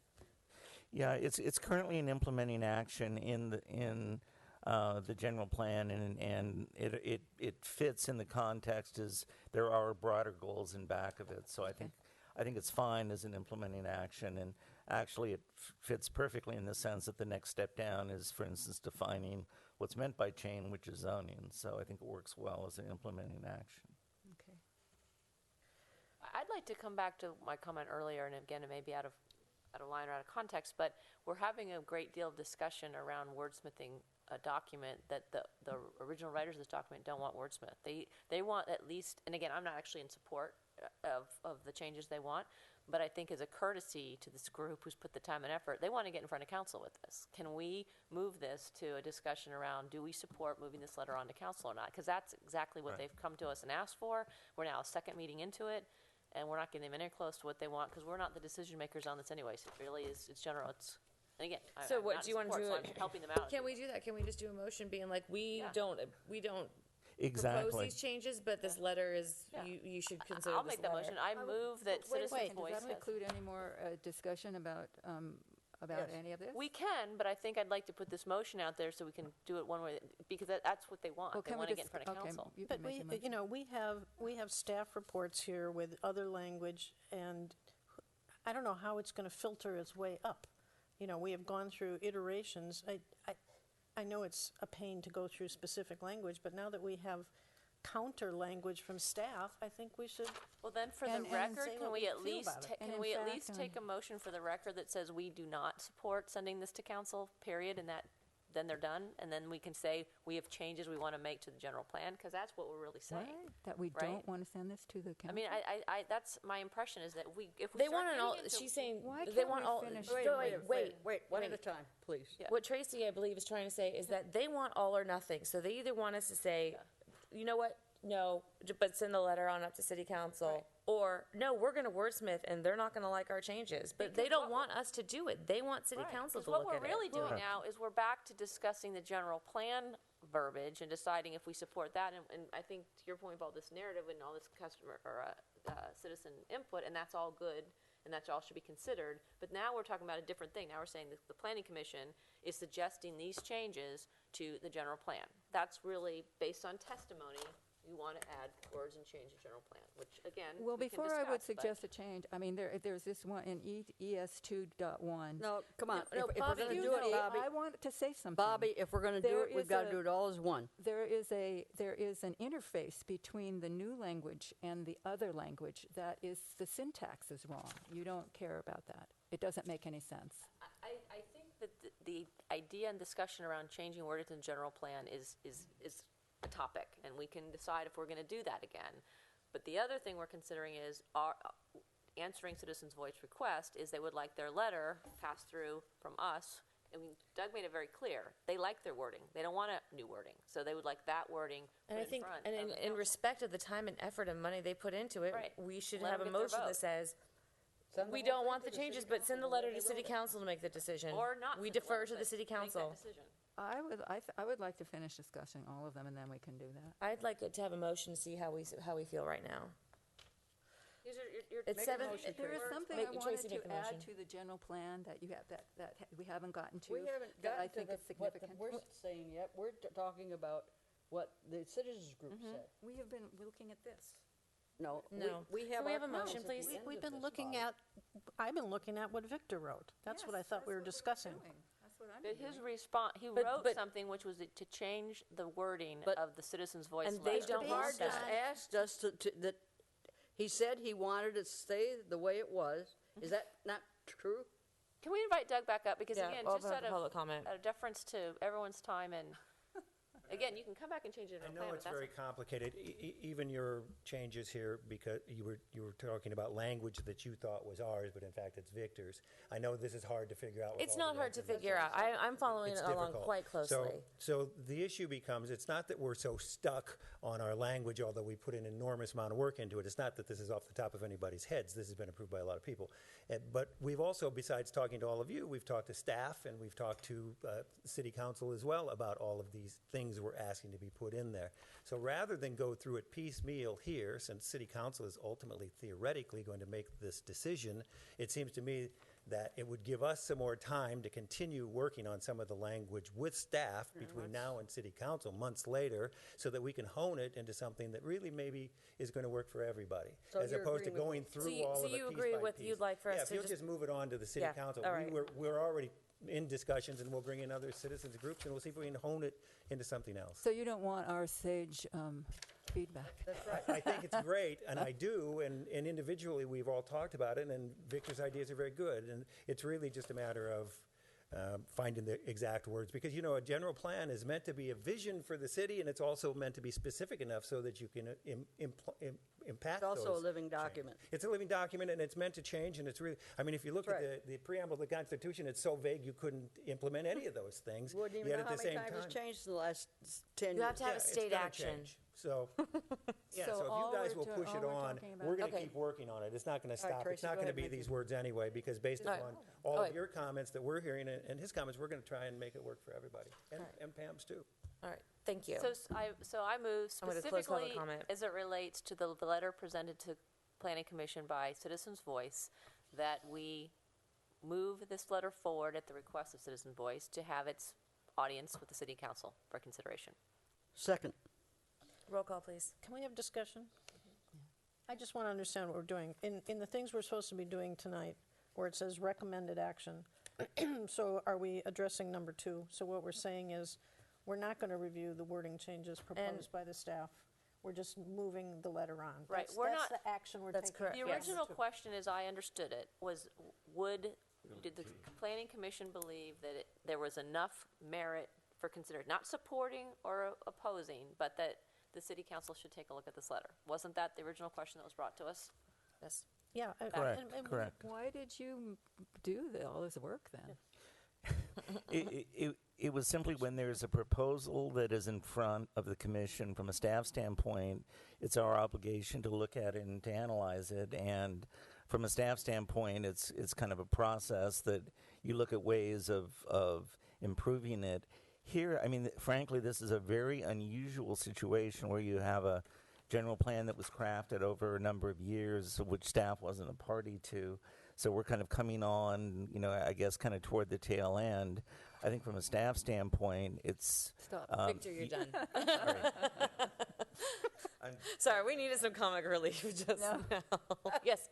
If I could offer a suggestion for clarification, it's important that the city council understand what the commission is recommending and not recommending. So, as I understand the motion, it is not recommending the citizen voice language. It is simply passing that along as an issue for the city council to consider, along with the commission's other recommendation with respect to the general plan. That's correct. Yes, and then we can come back, I think, some of the topics that were raised by other citizens, I think Mary wants to discuss, and that's fine, but what I heard loud and clear was... They want their letter Well, to what go about forward. our motion that passed to add, oh, it didn't pass, never mind. Didn't pass. Okay, so any other suggestions that were It's precipitated? in a different conversation. That were precipitated by reading this wonderful analysis that we got, then does passing this motion preclude us from doing that? Are we out of order? I don't want to do something that's out of order. We're discussing. Is it on the agenda? Can we discuss those things? Yeah. Yes, definitely. I guess anything on the general. This is a study session. It's fair game. So the scope is very broad. I think what's completely on the agenda is for the commission to make a motion to simply pass forward without judgment or evaluation the wording as proposed by Citizens Voice and leave it at that. And that, frankly, would, from a staff standpoint, clarify a number of things. So, so at any rate, that's a legitimate motion for the commission to make. Why didn't we? Oh, go ahead. My issue with that is we have spent 2 meetings discussing this letter, and we actually came to some consensus on some of the points. And I don't think we should just throw it up to the council without reiterating our consensus. And our consensus. For example. I would agree with you, but that's not what the authors of the letter want. That's fine. We can send the letter don't care forward what with our they want. recommendations, though. Right. I do care what they want, but I think we sat here and we discussed things and we came to some And we can consensus. do that, right, Tom? We can do that. We can send up our recommendations. This is the letter, but these are our recommendations. But isn't that okay? under But let's do that. But wouldn't that be under the context of changes back to the general plan, not changes to the letter, not No, changes yeah, to the interpretation of the letter? We had some broad concepts that we talked about, the fiscal analysis idea, what constitutes local or chain. And to me, if we just pass the letter without reiterating what we discussed at whatever meeting that was in May, why are we having these discussions? We did weigh in some respects on the substance of the letter. And all of my suggestions were for the general plan, and I did not understand until now that we weren't changing any of the wording in this report. I didn't know that. So, but I No, agree initially with, that was the plan, and then we decided that was moot because they don't want us to change the wording. right. But I agree with Mary that we shouldn't toss all the work that we've done and the thinking that we have. But that's just commentary on the general plan. I mean, that goes back to... It really is 2 separate Dictated by issues. that. One is to move the language without judgment forward, and then the other is that once that's done, then the commission is free to get into discussions of any of the issues shaded by any of the other information. And that will be number 4 is when we can do all that. Because we're still Exactly. in a study session on the general plan, taking into consideration all public testimony. Right. Regardless of it's affected by the citizens. Right, and as Chairman Parker just mentioned, the last item on the agenda is kind of the summary as to the commission's position, which is really just a checking in and really not a final endpoint, but they would fit neatly under that umbrella. Okay. Again, can we have you motioned, there was a second. Do we Grace wanna- second. Grace I just seconded. Excuse me? Yeah, yeah. So you're just, I'm just motioning that we don't without do the letter judgment, two. We just pass the letter. yeah, without judgment, that we say that, in answer to the question, yes, there's enough of interest that council should look at it, not I don't know support why or we didn't do oppose that it. last week. But, I mean, last time. Whatever. Commissioner Sweeney and Commissioner Kistner. Commissioner Sweeney, Yes. Commissioner Kistner, Yes. Commissioner Koberstein, Yes. Commissioner Monette, Yes. Chairperson Parker. Yes. So moving on to number 3, this is the providing feedback on the new wording proposed by staff to be added to Chapter 1 to address the importance of periodic review. I wish there were... So we're not going to do anything more on it. Oh, you are number 4, we're not there yet. We're not there yet. We're doing number 3. The last thing we're going to do tonight is say, what else do we want the council to think about? The suggestions are number 4. Which comes into goal changes or all that. Okay, so just quickly on number 3, staff is proposing wording in red if the commission thinks it's adequate. If you have any specific direction, clearly we have time to modify it or tweak it as needed. Any comments on the wording in red?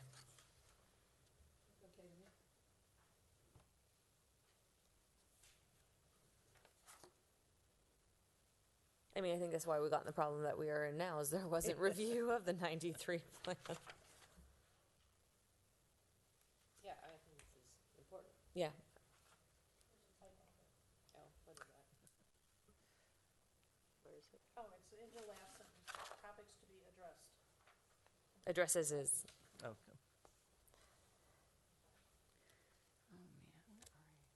Was that sufficient feedback for you, Victor? That's great. All right. Can we have a motion on item 3? You're still, you're, okay. Excuse me? Okay. You're not talking about comments, you're talking about. No, I'm on the agenda, Bobby. Okay. Do we have a motion Wait a minute. I don't even know. to suggest that we like the comments that on, Well, I'm sure, Periodic. you know, I'm going to move approval of the staff language here. all right, second, someone. I second. Commissioner Koberstein, Commissioner Sweeney, Yes. Commissioner Kistner, Yes. Commissioner Monette, Sure. Chairperson Parker. Yes. And then before we get into number 4, before we do any motions on number 4, I'm going to want to open up public comment again to have that dialogue, and then we'll do the motions if everyone else is okay with that. I don't know where you are. Sorry. I'm on the agenda. It was just ironic that comment was Recommended number 4 and actions. this is number 4. No, the agenda, Bob. I'm on the agenda, Bobby. Number 1. They just happen to have 3. I see there's a question, but public comment isn't open. I understand. I want you to be clear. I am not a member of Citizens Voice. Oh, And so you have not addressed my concerns or my issues. That was exactly why I did that, Georgia, so that we would then bring Okay, that. well, since you're now on things that are beyond that in the No, we're not. agenda. no, on your Number 4 will comments, be your yours. comments are number 4 is your comments. On the Planning Commission agenda, the last thing we do, number 4 in this recommended action, is take everything we've heard tonight, which includes your commentary, and then make recommendations to council around that. All right, so, And what we are doing is looking at this summary that Victor prepared that has 6 items on it. No, we're not looking at that anymore. yes, that is what we're doing. Yeah. Summary of commission comments on the plan. We're working off of Yes, that is correct. And clearly the second item in the list there is going to need some rewording. Yes. Okay, so to go over them, the first one is the proposed low-medium density land use designation as proposed in the April 2016 general plan not be included in the general plan, as there has not been sufficient discussion of the proposed new land use designation, and that the issue of the changes to densities allowed in the city's residential areas be revisited as part of the comprehensive zoning code update that will follow the adoption of the city's general plan. I do think that we should go through these one by one. That's one of the things you asked for. We're on the almost the last page. Okay. Of the agenda, or? And can I ask one question, Chair? Yes. So, just to be clear, the summary of comments made by. Oh, it's your back. Okay. Bobby So knows what this page is we're where on. we then can add in any additional commentary that we want to include that was Yes, that was this raised topic this matter. evening, was raised Yes. at other meetings. Right, It's all open exactly. because this was kind of the catch-all, open-ended. We're not going to violate the Brown Act tonight. Yes, gotcha. I will also tell you, we were supposed to be doing this every January anyway. Okay. We just haven't done it. So with the Did it low once. medium, and that suggestion, how do we feel about that? Which one? What is this? This was This. the suggestion to not include it because it was too And I late in the think game. that And per Mrs. Bradshaw's comments and just what I've been hearing around, I think that still stands, that citizens want more investigation into this. yeah. Yeah, and I think the comment we got from Mr. David tonight resonates with me. You know, that one of the concerns I had about just dealing with this one district was there's other parts of town that I agree. should be looked at. And I support his idea. I don't know whether you're going to call it an enterprise zone or what, but I think that after you've gone this far to create a new plan, you should look at the zoning across the board, you know, and then, you know, implement the plan through the zoning, not just deal with one little district.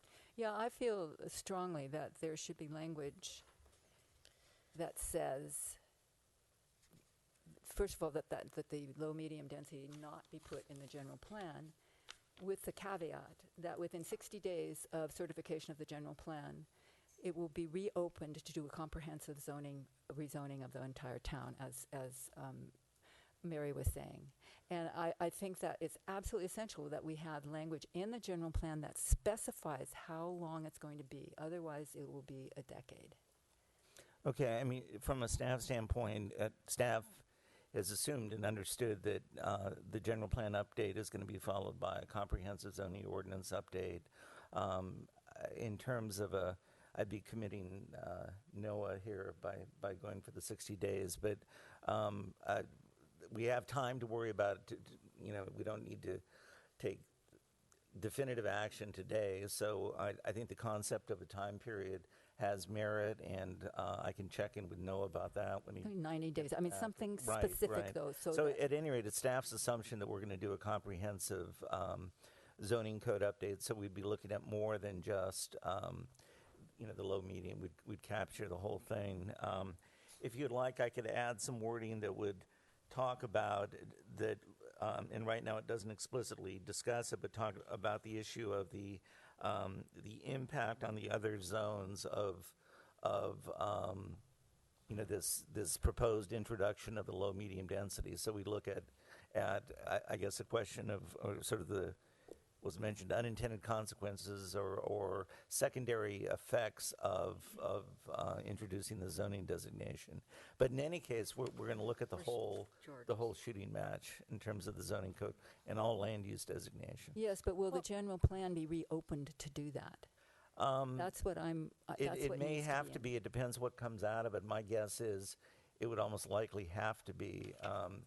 But it's that's speculation. I really can't say. Isn't that sort of moot, Bobby, because we just agreed on the prior To vote review the general to review plan. it twice a year. So the general plan will be constantly reviewed. Be reopened.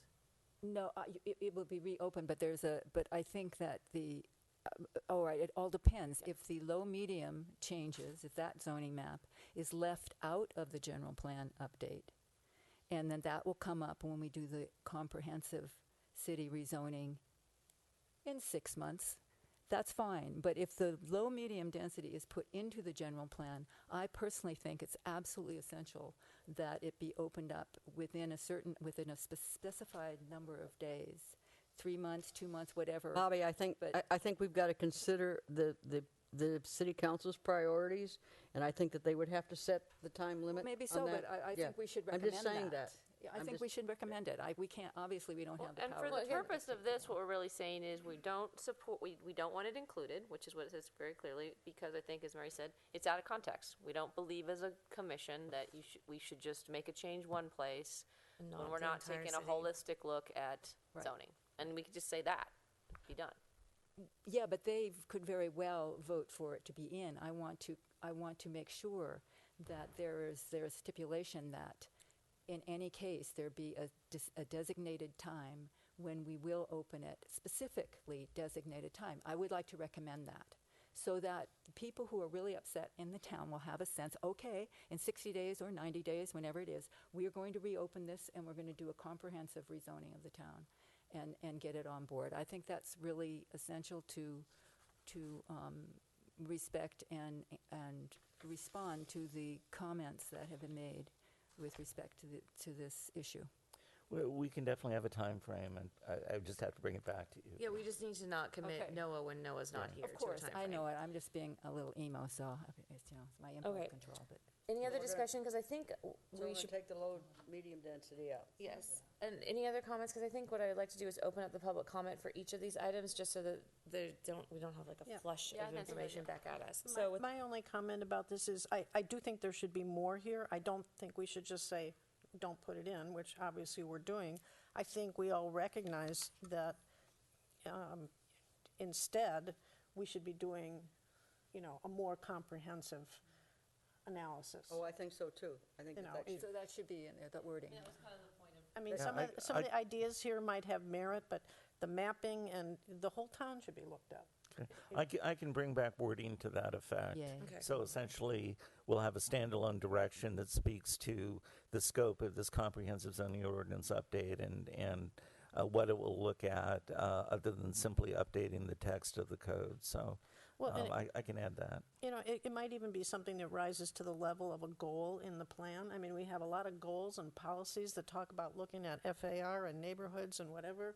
And I don't recall seeing an overall goal that we should examine all of the zoning districts in town with an eye to what our overall vision is of the community going forward. That's I a mean, I great think that'd be idea. I don't know if like it's in that there. idea. Yeah, I agree. terrific. Yeah. all right. Any other comments? All right. I'd like to open up the public comment on just number 1, which is the low medium density. This is just to encourage dialogue. Okay. No, I know they're scared. Okay, perfect. So I'm going to close the public comment, and I'm not going to do a motion at the end. I will save the motion for the end, but for that one, we know where we stand. Moving on to number 2, the proposed wording changes to the general plan text as submitted by the Citizens Voice group concerning tourism, local serving uses have merit and should be considered for inclusion into the general plan. I feel like I just would like to scratch this and have this be what our motion was Right, previously. okay. All right. We can't do anything specific? When we reviewed it. Say it again, Mary, you're not speaking loud enough. I didn't have my microphone on. Okay. I think I'd like to take it out and maybe we could add something similar because it still will be in there as like a number 7, or we can do it right now, but this wording is too much on the letter and we can change this to be in. Right, I proposed, agree. we're just wording changes. We're moving the letter forward with some comments that we have on it, I think. I would like we to not? say something. It's probably irrelevant, but maybe you can tell me after I say it that it's irrelevant, because I don't think it is. But apropos of item 2, on page 313 of the general plan, in the implementing actions, ES2B, a sentence might be added. The city will consider having a cost-benefit analysis. Okay, so Bobby, Controversial. you're on point, but let's kind of let me organize it up a little bit Okay, first. So what we're going to do here, instead of the letter, it's going to be our suggestions that we've had on this element of the general plan. We're removing the letter part of it, which is the fiscal analysis, caps, and change is what we have discussed before. Those were what we recommended. So I can't say what I just said. Well, we've already talked about it, saying, yes, we want there to be a fiscal analysis. What? A cost-benefit analysis for projects that are controversial? Oh, no.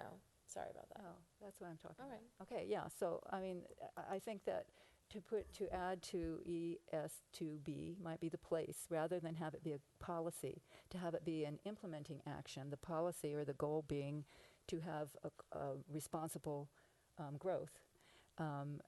It would be to let's see, what did I think? The city will consider hiring consultants to do a cost-benefit analysis for controversial issues. Okay. And that would kind of cover, yeah. No? What do you think? We can have a Well- discussion on it. Well, I think we're going to get that when we talk about Mr. David's comments. Well, that's what I'm also we're not- responding to his, oh, okay, Well, we we're can't. not, we were going to go back and talk about Mr. Well, that was David's also a comments. No. citizen's voice comment. We're kind of creating a new number 2, so if, It's okay to do it.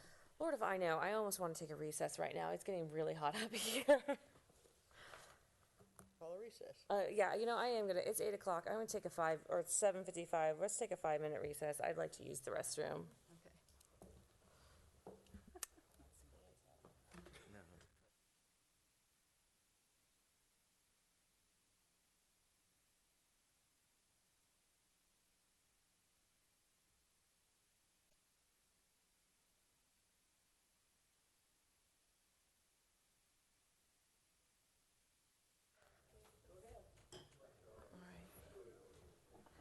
Okay, we're gonna come back.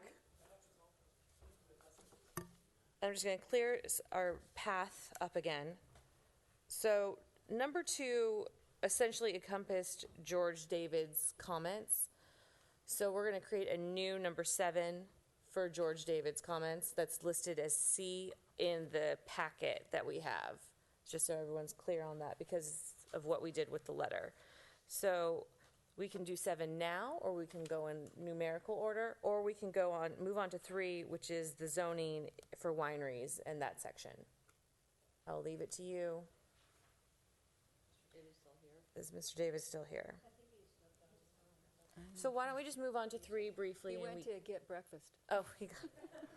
If he wants to hear it, we should. Yeah, I think that we should wait for him to be present. Okay. Present. Is that him coming? So our comments about number 2, is that going to be number 8? Number 7 is going to be George David's comments. Okay. So you're taking 2 out. 2 is out because it has the letter and it just was confusing the issue. But George David's. Wait a minute. That's not, I think Mary's point is that we still want your you still want commentary around the letter. Right. So let's do it now, so George is back, because he does want to But go do we have have to breakfast. come to agreement? Okay, so Oh. I just proposed wording changes this text in regards to tourism. And so is that what you are asking for? Right, but we, Just tourism? no. Or do you want there to be a catch-all for all of the comments? No, that's I- not what I you're saying. think- You're saying you want the, as it relates to the letter, you wanted to have basically a post-it note of thoughts from council, from Yeah. commissioners. For example, we discussed the comment of Citizens' Voice dealing with the cost-benefit analysis, and we thought it was an idea that had merit. There I was a would rather question. remove the letter from the element because we can discuss that in and of itself. I think We're also passing George's- this on that's and George's saying letter. these have merit, but we also had some thoughts about what they wrote. I know, I'm saying that, but we can have that, because it's part of this packet, I can do an 8, I can do a 9, and we can add it Okay. on there. All right, I'm just it saying, just the seemed to me letter to is fit with number confusing 2. the situation. Okay. Maybe say it a different way. The fact of citizens asking for a cost-benefit analysis has been a point of conversation around the general plan, around projects in general, for long prior to the letter written by Citizens' Voice. So I think you can enter in that comment and say, we think that has merit, that should be something that's considered irrespective of the document Citizens' Voice letter. Well, it's Exactly. also in Mr. Mr. Elkins David's letter. Asking us for that for Yeah, it is. It's in Mr. David's years. comments. So, Okay. it doesn't have to be tied to a letter. It can still be something you want considered. So since Mr. David is here, I think that we should just go on to his comments. Which one? C, comments made by George David. Yeah, which comment?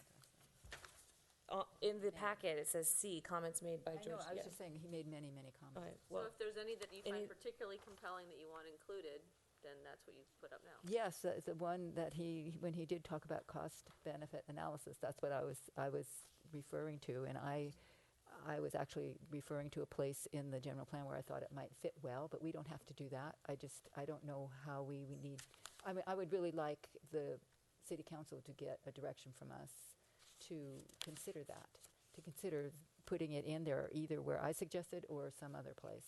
Okay. But having some language in the general plan that something like, the city will consider requiring a cost-benefit analysis in controversial projects, for any controversial projects. Because I don't think it needs to be I should be for any project where there's controversy, where people are arguing about whether it's better for the community or harder for the neighborhoods or whatever. I think in that kind of a development that there should be, that we should be able to ask for a cost. Yeah, I don't think it should just be controversial. I think it should be significant in scope, or, there could be a variety of projects where it might be warranted. I don't think it's just a fiscal tool. I do think it's a planning tool. I agree. And as far as who's going to pay for it, I mean, in my experience, I've seen plenty of cases where a developer pays for it. It's not like the city has to come out of its pocket, or the city has to have a cost-benefit analysis person on the staff. But as part of going through the process of review, if you have a significant project in scope or whatever, it's one of the requirements of the developer to pay Just for like that. an EIR. Pay for that study. Just like an EIR. But smaller. Yeah, well, you don't know. But I think it's I think it's an idea that has a lot of merit. It's another planning tool, and I don't know why we wouldn't suggest that it be included. It would inform the decision makers. All right. I move that. We don't make a motion. no, We're just we going to can- ask. Is there anything else from Mr. David's letter, though, that you want to? I think his comment here on his page 8 about policy ES 1.F is a good one. It's kind of poorly written, and I think that the language that he suggested that we put in there clarifies it. Because it does, as written, it sounds like the uses themselves are going to be in the district, not the housing. Correct. From a staff standpoint, I agree. I think it's poorly written. I think Mr. David wanted some additional language in there talking about just clarifying that no tourist-serving uses go into the residential areas, but I think that was part of his verbal presentation. But at any rate, staff would concur that the added wording is needed to clarify. Great.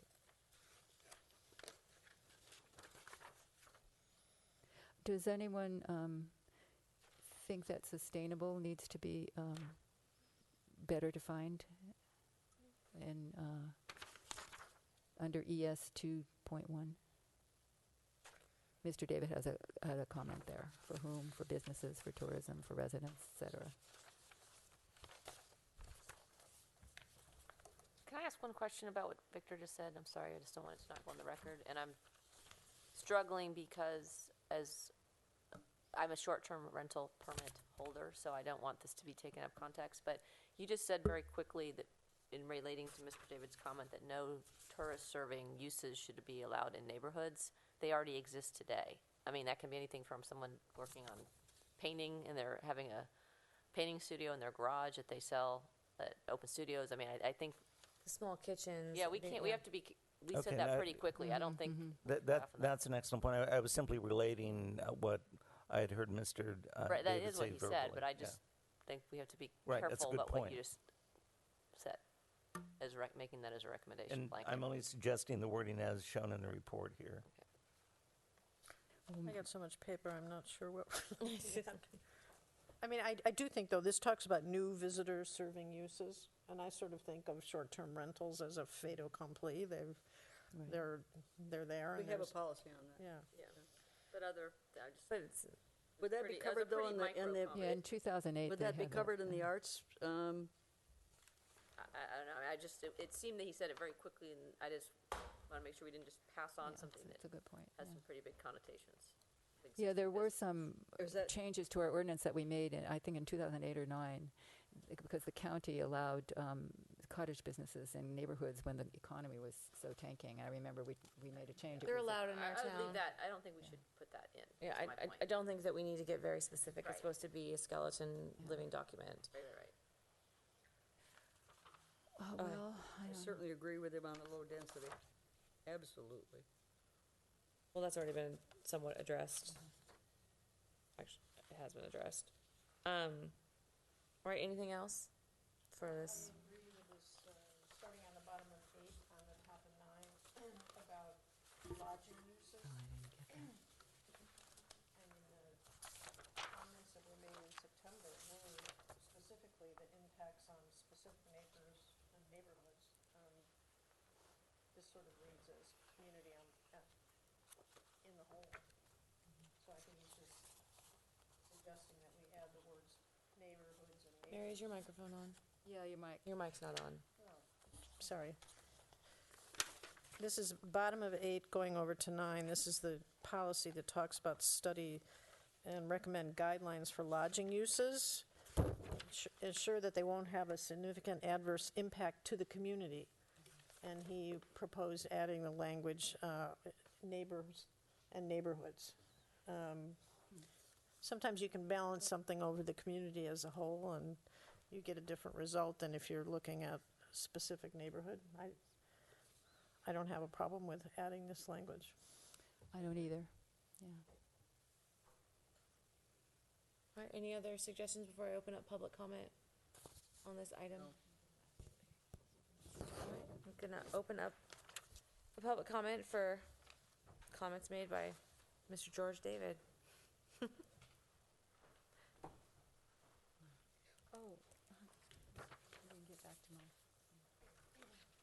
Jeff Ellsworth, Sylvaner.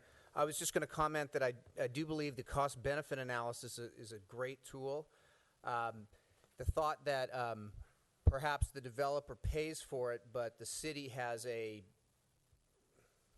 contract with a firm that we choose, so that we know that the opinion is an unbiased opinion, or some fraction this or that or whatever, but just the idea that if the developer pays, that they also have to fit in with something we decide in terms of who's going to do that analysis, so that we don't have to then prepare to challenge the analysis. Oh, absolutely. I believe that we said that when we said like EIRs, because we hire they pay for the consultant, but we hire them. Okay, well, I just wanted to... Yeah, that's why I said the EIR, Joe. Okay, thank you.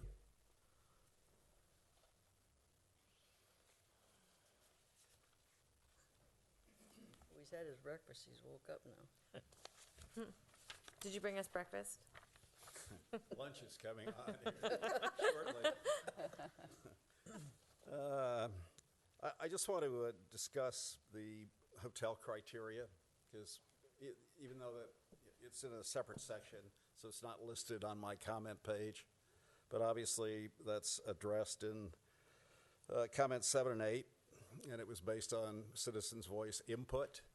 But I would just like to emphasize again the need for real clarity and study as to what the city's expectations are for new lodging projects. And it's something that staff should develop, but they surely should have some direction from you, although Victor could disagree with me, but the more direction you can give him, the better. And to me, this is a very major topic. And it relates to the cap issue also. If you do a good enough job with setting standards for lodging, then the caps become less important because it becomes somewhat self-defining. So you need to go one way or the other, preferably with the standards, which I think I would highly recommend. We have an interesting issue here in that I had made suggestions for comment on ES 2.2, ES 2.3, and ES 2.A, and the language here says that it would be considered in essence in conjunction with citizens' voice. My comments were not identical, and now I don't have those comments with me this evening, nor can I come up with them this evening.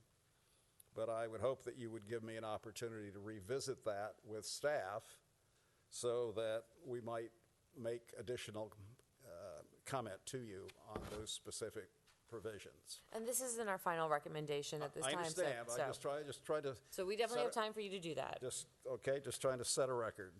All right. And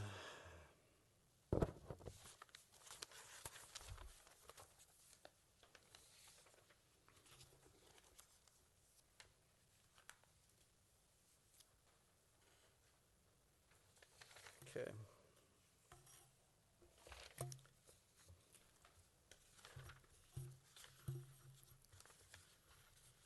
Thank you. Can I ask you a question, Mr. David? Of course. I'm just wondering on number 5, were you asking for a definition of sustainable? Were you Well, I asking just for that wanted to, I was trying to point out the fact that sustainable has to be sustainable for all parties. Were you suggesting that there be Sustainable language? tourism unto itself is more of an economic term. Right. So, I mean, were you Sustainable, perhaps, it wouldn't be bad if there were further recognition of the fact that it has to be sustainable in all aspects. So add some As- language there too. Pardon? So you would like to see? I interpreted that as you wanted to see some language added to that too. Yeah, I mean, I think to that that would point. be preferential. I didn't obviously come up with the language, Okay, but yeah, yes, okay, all right.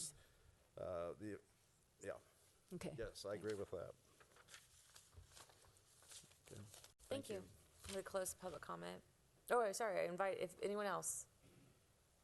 I'm going to close the public comment. Yeah. Anyway, that was, I think, I had started to say that, and something came up, so I just wanted to bring that up again, and I don't know if you guys are. So what I basically heard from everyone is that, from his suggestion, maybe swap out caps for expectations and standards with hotels so they become self-defining. The cost-benefit analysis for substantial and scope projects and a sustainable language.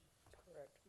The current draft doesn't have caps. So you're asking you're saying to insert this. We're not going to put caps in. Right, but Yeah. I mean, but what you just said there was instead of caps, we're not. Well, I'm There sorry, should be yes. a cap comment. It's not really tied. Yeah. He wants to see. That there should be some sort of defining language in there. Some standard, Tracy, I think. That's a good way of putting it. Yeah. I liked his wording, I wrote it down. Who defines the standard?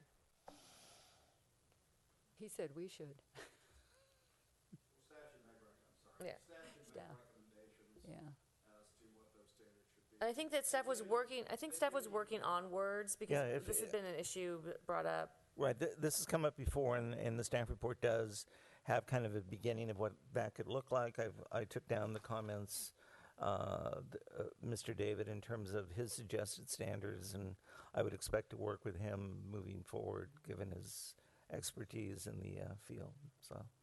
All right. Yeah, I think then our recommendation could be for just staff to continue working towards finding that language that we can feel comfortable with and with that. And maybe we end up not being, it just depends on what's presented since we don't really have anything in front of us right now.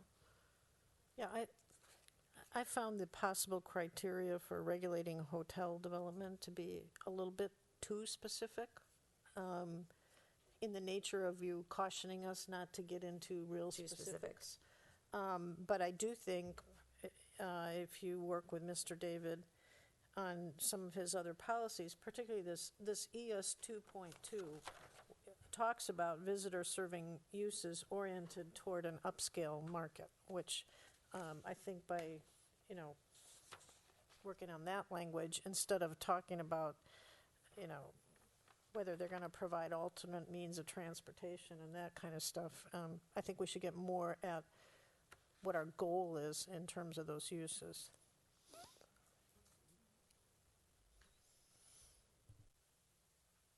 Anything else?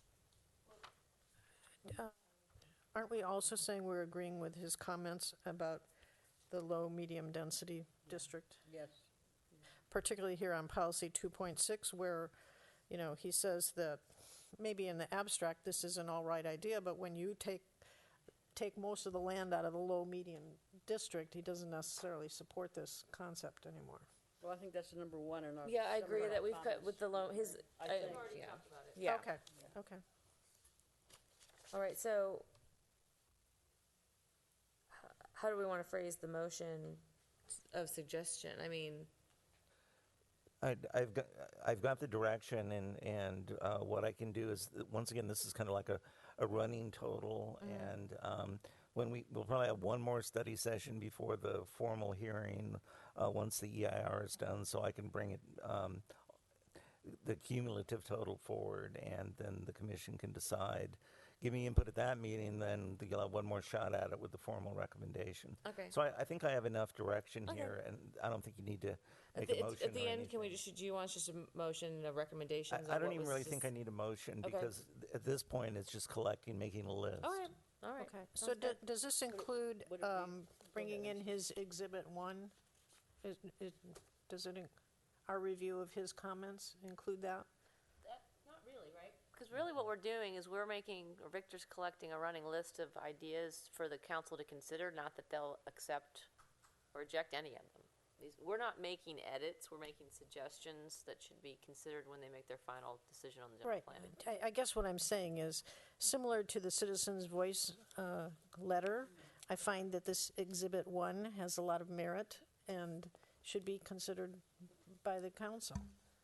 And maybe So he you'd like wants to move it maybe he forward. wants to take the opportunity to rewrite it and, give a new version of it to Victor, but I think that, yes. it's an idea that has merit that they should consider. Exhibit 1 just covers,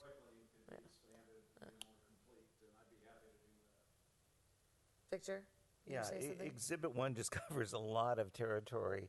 And to the extent that it's either going to reinvent the wheel or duplicate what's already in the plan, I would like to avoid going there. I'd be happy to sit down with Mr. David and go over Exhibit 1, but in terms of commission direction right now, I guess I don't feel You have enough. completely Told them what we comfortable. wanted out of the letter. I think we've already told him what we wanted out of the letter. I don't think we need to include the letter. Were you thinking that the If he wants to council might write a want to letter see to the it? council, then I think. I he agree, should write a I letter to the actually do council. agree with that. We have, it's not like we said no letter, and like we did with the Citizens' Voice. We've commented on his letter and given our suggestions, and he can rewrite it and present it to the city council, at the city council level when it's We don't have to present. tell him that he's And gonna he's rewrite it. nodding that he's okay with that. So, let's move on to the comprehensive zoning code update, in regards to the wineries. So for that was B, comments concerning wineries submitted by Citizens' Voice. So you're skipping, It's number 3, on the Number list. oh, Yeah. I think that's But- the way it should be, the way it's written. So with this, I'm not opening up public comment yet. How do we feel about this? With their we- suggestion from their petition. Don't we have a new letter here? There's no date on this, but this was. Right, it just came in today from Susan Kenward, which kind of simplifies at least her proposal. I think the wording as proposed in the staff report is not inconsistent with what she's asking for in her wording. Did everybody see this? Mm-hmm.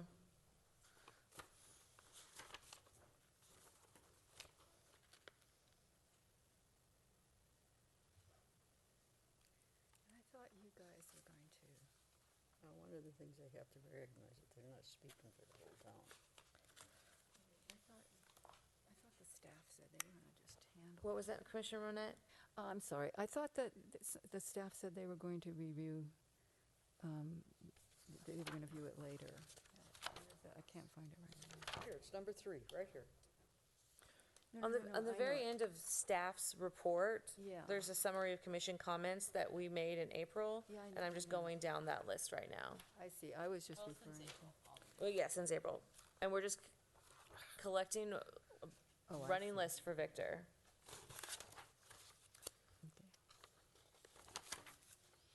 Any comment, are there any comments on I'll make the wording? Yeah. Yeah, I'm making a comment. I think we leave this number 3 just as it is, which is we're just saying, think about how you're going to find That's them. what we asked I- for. Right, I do not think we go all the way to using Susan's letters I as the agree. exact text. Because then, what we're starting to do, which, and maybe that's We're fine. starting to put municipal code things in the general We're plan. starting to do municipal code things, but we're also starting to take every document we receive and decide as a group, do we approve or not approve? That's not, this is all just commentary coming in. We need to absorb it and then make recommendations from it, but not take each document that comes across our desk and agree with one paragraph, not agree, and we've not done that before. This just seems like And I don't we've think we taken a new should. turn because of this letter from Citizens Voice.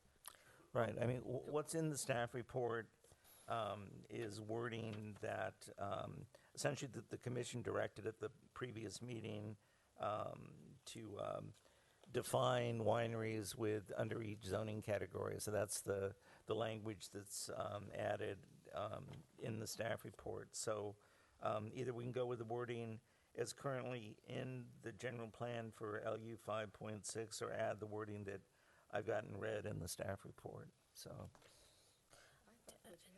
For number 3, the way I read it, it sounds like we're going to have one winery district, one winery definition, and it's going to apply in all the districts. And I don't think that was the intent. I thought we were talking about defining various aspects of wineries that might be allowed within certain districts. Like and that's what the wording, the list I is, see what you're saying, Mary, but I think what we meant was that we want a definition for each district that there would be a winery going into. I think, yeah, to By me, district. I think we want to. and I think we that's want to what's in split the, up winery into its various components as it's useful when we are talking about certain districts, what is allowed and what's not allowed. So we don't have the winery brewery issue, that we have components of wineries that might be allowed in the service business district, but not the full-blown winery. Or Right. That's what we were. Yeah, I thought we were That'd going be to do that. zoned, that would, I don't yes. think it's Comprehensive appropriate in the zoning. But I think all I'm saying is come up with not just a definition of winery, but address winery options or operations in their full context and say what's appropriate in each district. Well, and that's what his wording that's what's in the says. staff I don't report. think it says that. Yeah, It- it It did. does, in the it staff as part of the report, comprehensive zoning under ordinance. B, Yeah. That was perfect. He says in red, as part, is the added language, as part of the comprehensive zoning ordinance update, following adoption of the general plan, separate definitions for a winery shall be prepared appropriate to each land use category in which wineries are allowed as a permitted or as a use permit use. okay, I'm sorry, I'm looking at number 3 Yeah, at we're the looking end at of the number- staff report. We're looking at number 3 three's is the comment. summary. I didn't duplicate the entire staff report Okay. in the summary. It's Okay. earlier in. Okay. Yeah. And I do like that. I like that wording. I think it's a nice addition, and it also sets the goal of the zoning to fix it there. I thought that was the letter because it was in red. Any other comments? All right, going to open up public comment.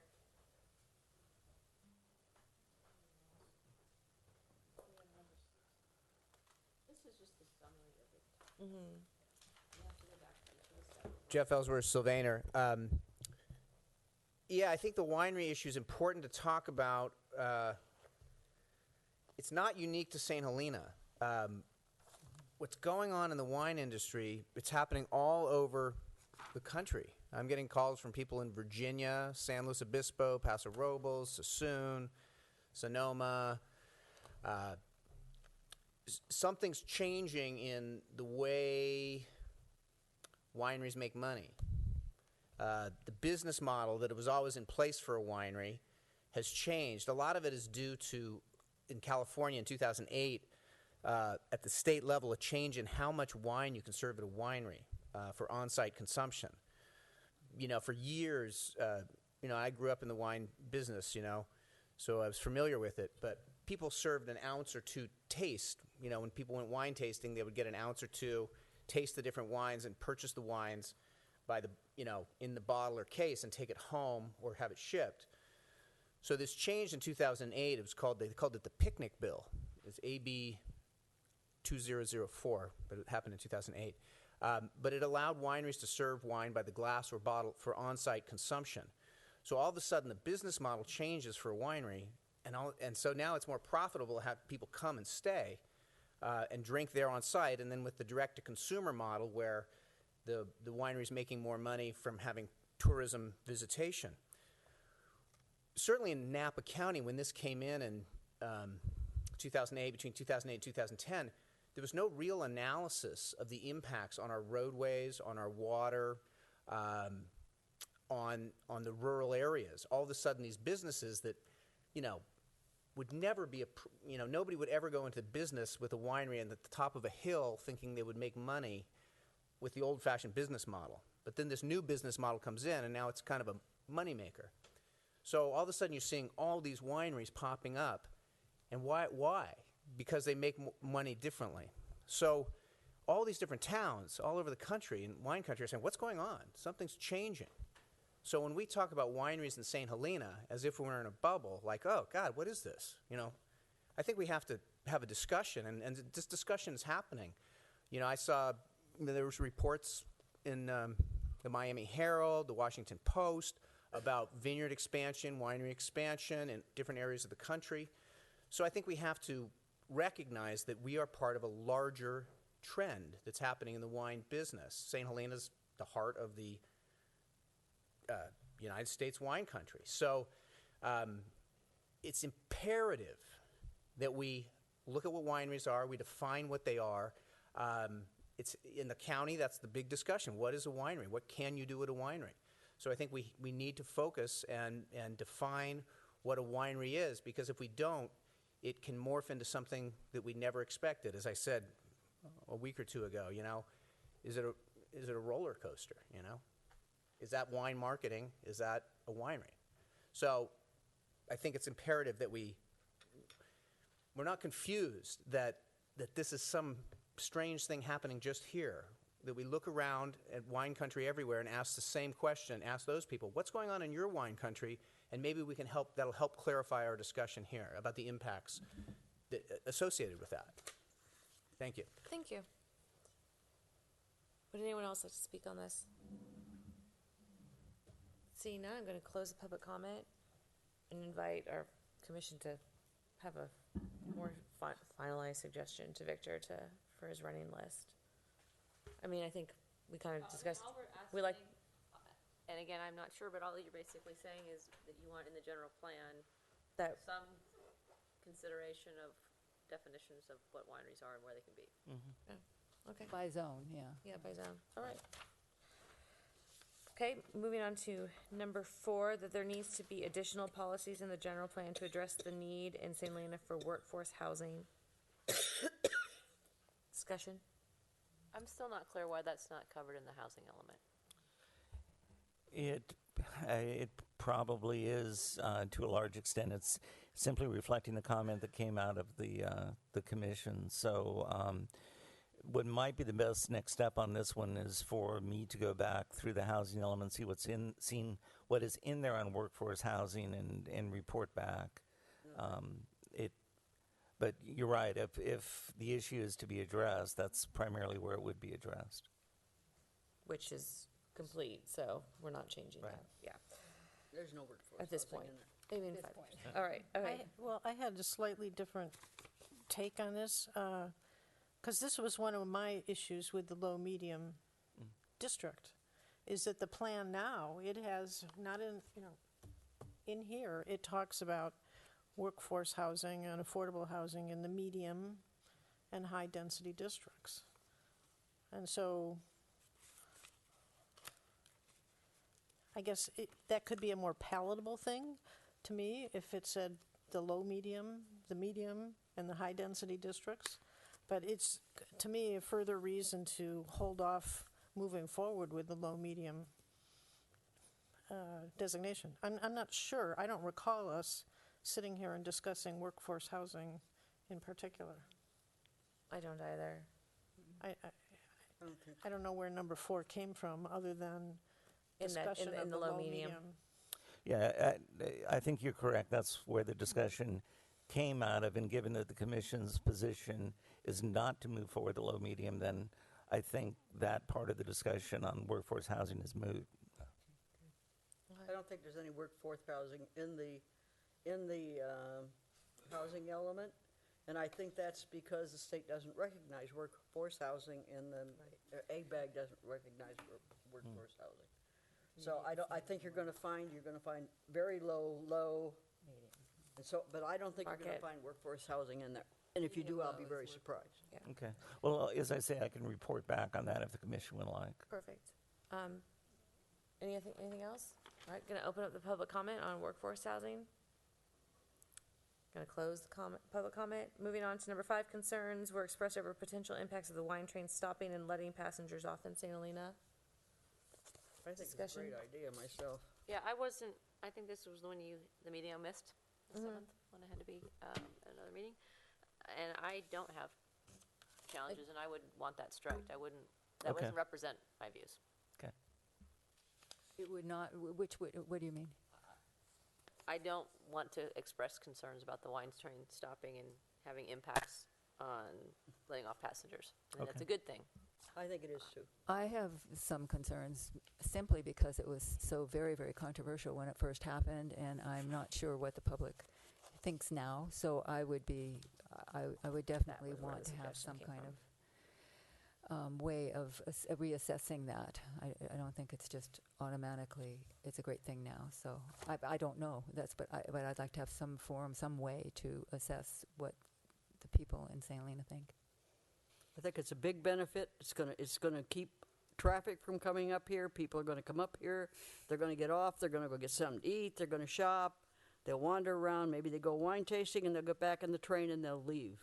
And they won't be driving their cars up and down Silverado Trail and Highway 29. I think it's a great idea. Well, those were the initial arguments for it, and there were lots and lots of people who didn't, That who was didn't a want long, that. long time ago. I understand, but I'm not sure. That's what I mean. I don't know. I do have some concerns, though. I think there should be some way to get some feedback from the community to see if everyone is, changed their mind. I believe the survey that was done by the city addressed that as in one thing, and it came up fairly supported. I agree.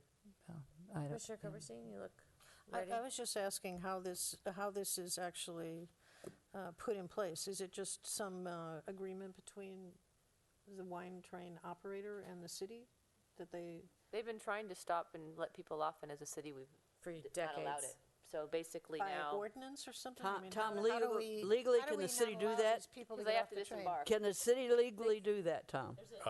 Well, that's a very good question. And the analysis of where we are relative to the wine train is a big one and beyond the scope of this. I can tell you that there are, I want to say there might be 15 different cases reported either at the PUC level or in the courts of appeal up to the California Supreme Court addressing the city of St. Helena's relationship with the wine train. And whether and to what extent the wine train is. I thought you were going to say in like the state of California, and I love it. This is just St. Helena. Yeah, and the question is to whether and to what extent the wine train is subject to the exclusive regulatory jurisdiction of the PUC versus the land use authority of the city of St. Helena. I've fairly recently tried to just get my sort of assemble all of the case law. I haven't done a full analysis of it. My sense is that the city does have land use authority, at least over some aspects of the operation of the wine train right now. But that's, as I said, kind of beyond where we are now. I don't know if that's Is helpful that something or not. that needs to be investigated further? I mean, like, I think Mary's question is valid. Is there a contract between the city of St. Helena and the wine train? There's no contract relative to their current Use? operations Okay. right So now, why as can't far they as I'm stop aware. here? Is there an ordinance? Is there an ordinance? Why There's- can't they let people off? I mean, what? It would be the zoning ordinance that would. It's that in the would- zoning ordinance that people can't get off the wine train? I'm saying that they're, if they are indeed subject to the city's land use authority, it would be under the currently existing zoning ordinance. And I think it may My have been an question issue was, with an how did it encroachment. happen that they currently cannot get Well, off? they need Because a use people permit and they didn't want it. I believe it was an encroachment permit that wasn't issued for it, and there's a whole legal history. Really, the issue for the commission is, and there was some discussion of this, and that's why it's in this list here, is right now the general plan is not oppositional to the wine train stopping. So essentially, if the commission wanted to change that, you would need to put in some wording here saying that there's a concern. It really, and that's all it needs to do. We're not going to resolve that whole issue. It's simply right now there is nothing in the general plan where there was language in the previous 93 plan that was definitely oppositional. All So right. that's the distinction. So do we need to vote then? Because again, I would like to strike. Sounds like some people don't want to strike. Well, I think we need to open up public comment first, and then we can have a discussion on that action, because I see Mr. Hardy is ready for us. Go ahead. I'm going to open up Thank public you, comment. Lester Hardy, 1513 Tanner Street. I'm not sure I have printed out every published decision, but I think I have. I haven't read them all in a long time. There have been periods when I gave that litigation history, extensive scrutiny. I have reviewed it quickly recently simply because the train has changed its operations and is now running the short train to various stops, including Maryvale and I think maybe Krug. I see them regularly stopped at Maryvale now.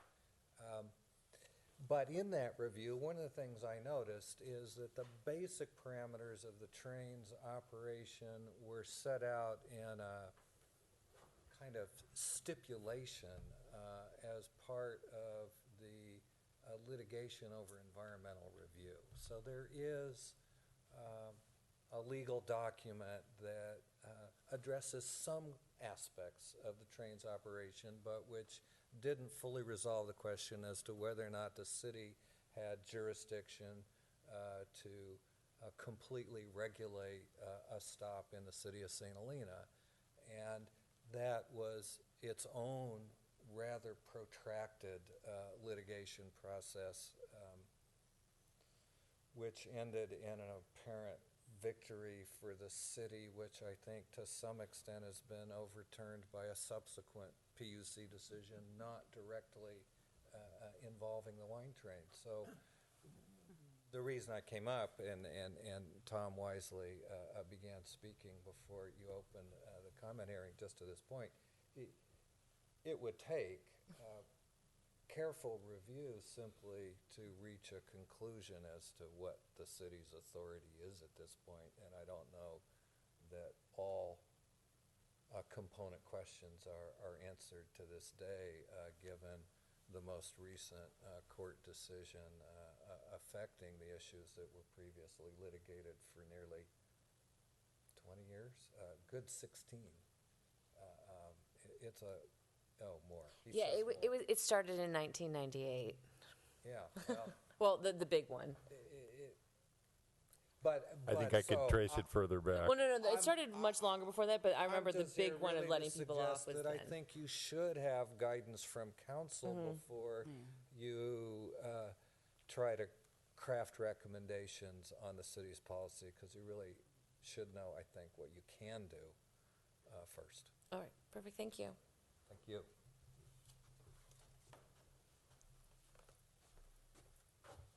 Jeff Ellsworth, Sylvaner.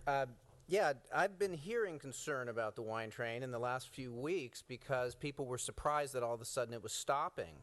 And I don't think just a survey by the city going out is enough to say, oh, nobody's worried about it. I think people are just starting to understand that something changed. And there is concern that if the train unloads passengers, there are going to be impacts to the town. So here's like the perfect spot to talk about a cost-benefit analysis. How does it benefit the town? How does it impact the town? What kind of volume are we talking about? If it's just a one car, is that one thing? How many people hits a tipping point where it makes the downtown a place that's changed significantly from the downtown we know it now, as we know it now? So I do think there are concerns. And that it should be recognized that this is yet one more tourism artery, and all tourism arteries need to be discussed in terms of cumulative impacts to our community.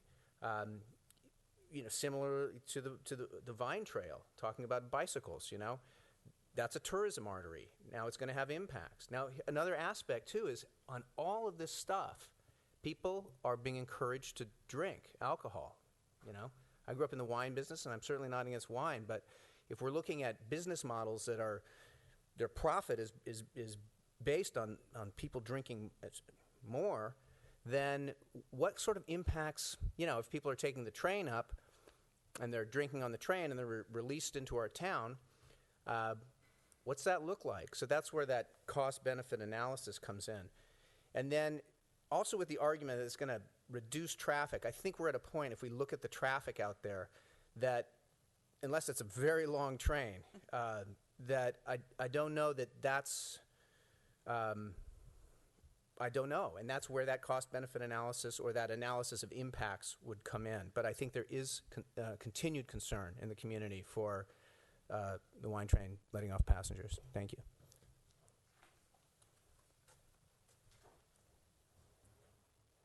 heard nothing but good things about it. Good evening, Pam Simpson, Salem Chamber of Commerce. Obviously, we're in favor of the wine train stopping, and just wanted to give some background information that I know.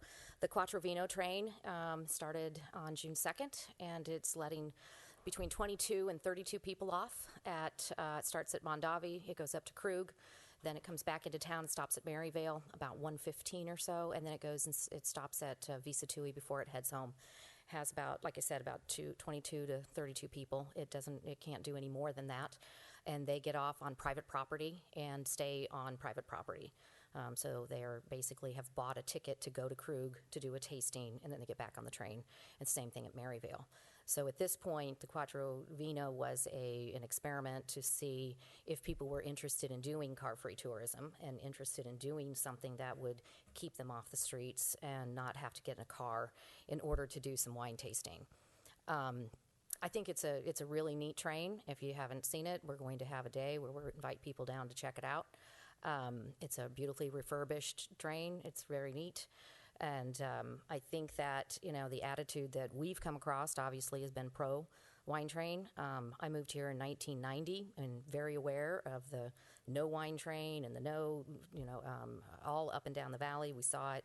I've been through the court cases, everything.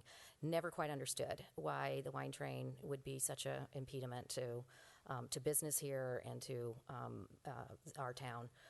Especially if you're talking about the larger train, which is the lunch train or the dinner train, maybe, which I don't see ever coming to St. Helena and dropping everybody off. That's just not going to happen. It's not in their business model. They're going to keep those people on the train for lunch and dinner.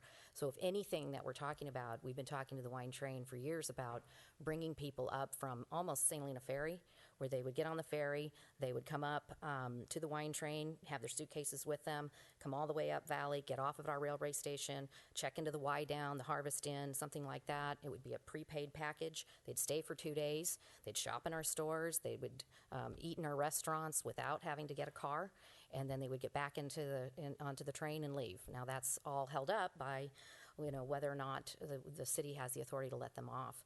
But those are the next steps that we would like to see. If the train like that happened, I see it being, again, somewhere between 30 to 40 people a day.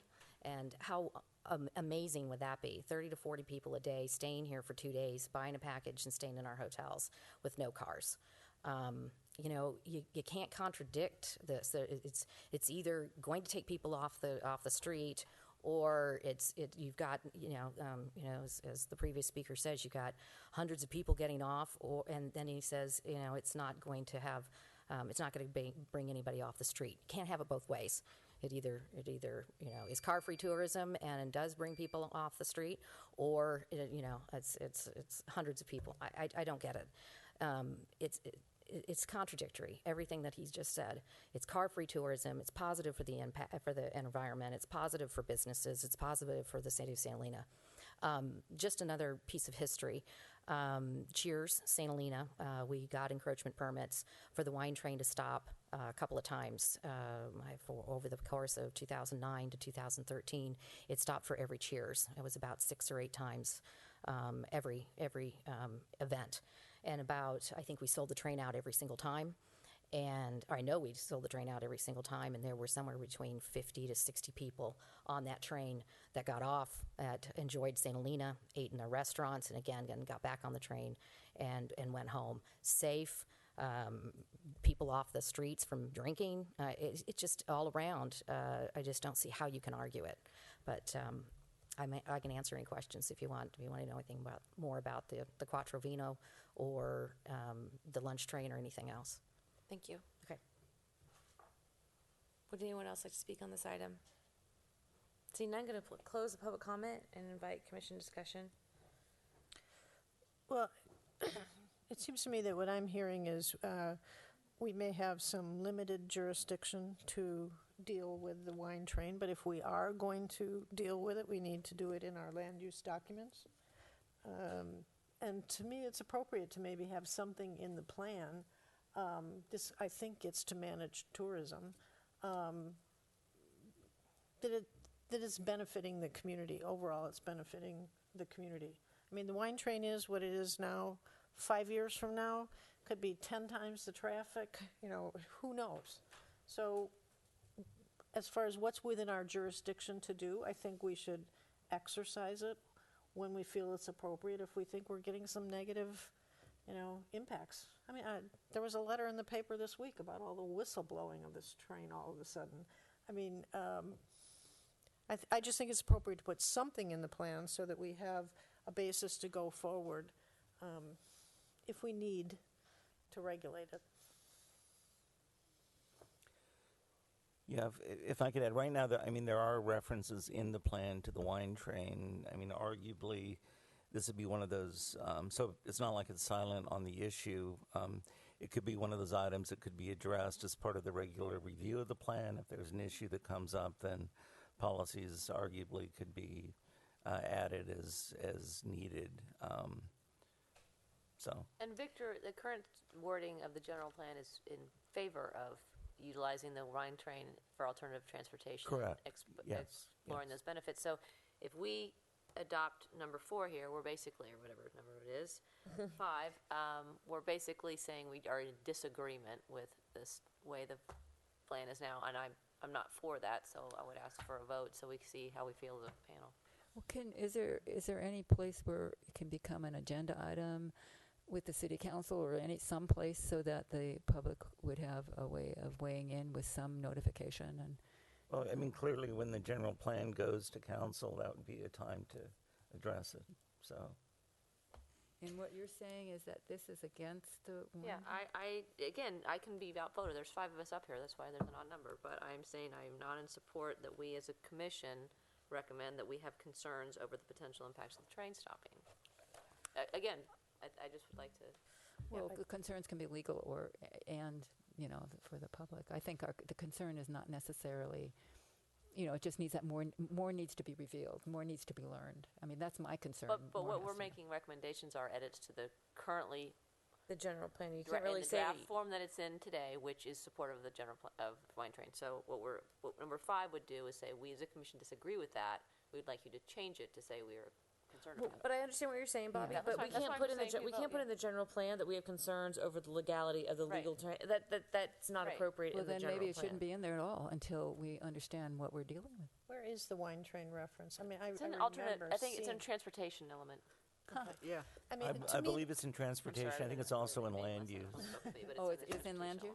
I think so. But I agree, Tracy. If you want to do a motion, we can. Yes, it's yeah. just so we know you're Make a either motion. supporting or we're saying edit it and take it out or not. But I'm not comfortable with that until. I don't have a problem with that. I still think we need to talk about a managed tourism thing, because to me, that would bring in, if there becomes problems I guess it just- arise, it would be something to look at in terms of managing tourism in the Yeah. town. The wine Also- train would be one thing that might come under that umbrella. It just seems to have it in the general plan that way may misrepresent a large part of St. Helena. It may not, but I just have concerns. I think you have to go back to the fact we've been on hearings and the council has had hearings on that exact thing for months and months and months. So Not months, years. years, right? And so I think we can't just keep rehashing things like that. Well, I don't think we have enough information, that's all I'm saying. All right. I think If we more get needs just- to be revealed both legally So- and So otherwise. I'm just. Do you take a vote or do a motion? Just do a motion. Okay, I do a motion to not include, summary point number 5, that as a commission, we express concerns over the potential impacts of the wine train. Because just saying what we say, not what, that concerns were expressed over potential impacts of the wine train stopping and letting off passengers in St. Helena. Second. And we're doing a motion on this just because there seems to be some controversy over the decision and the recommendation. The other ones have been pretty clear Yeah. that we've all been unanimous. Yeah. Commissioner Sweeney, Yes. Commissioner Kistner, Yes. Commissioner Monette, No. Commissioner Koberstein, Yes. Chairperson Parker. Yes. All right. The next one on our list is the general plan needs to be more specific in addressing the different types of wineries.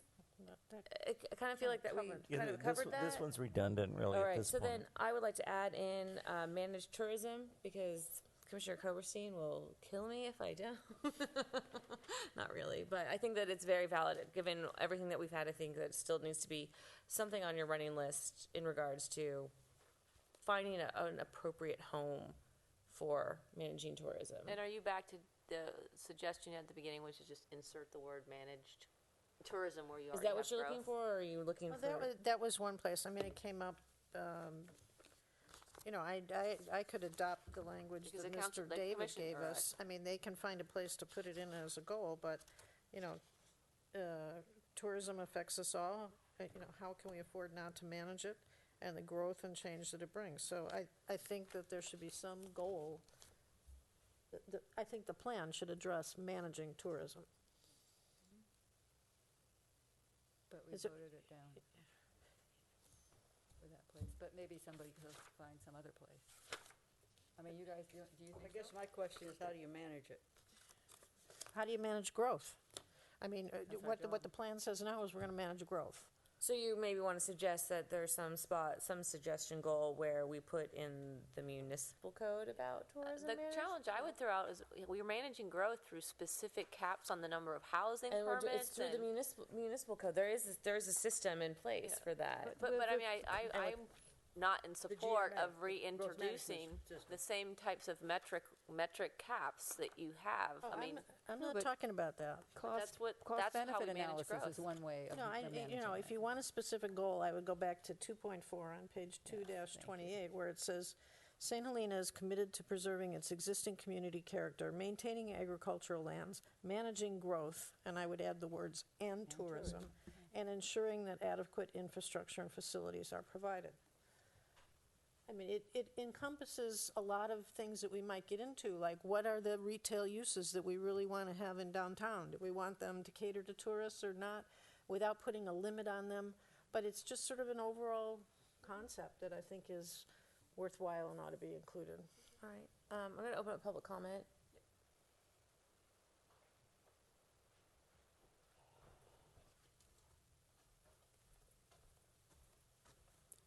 Jeff Ellsworth, Sylvaner.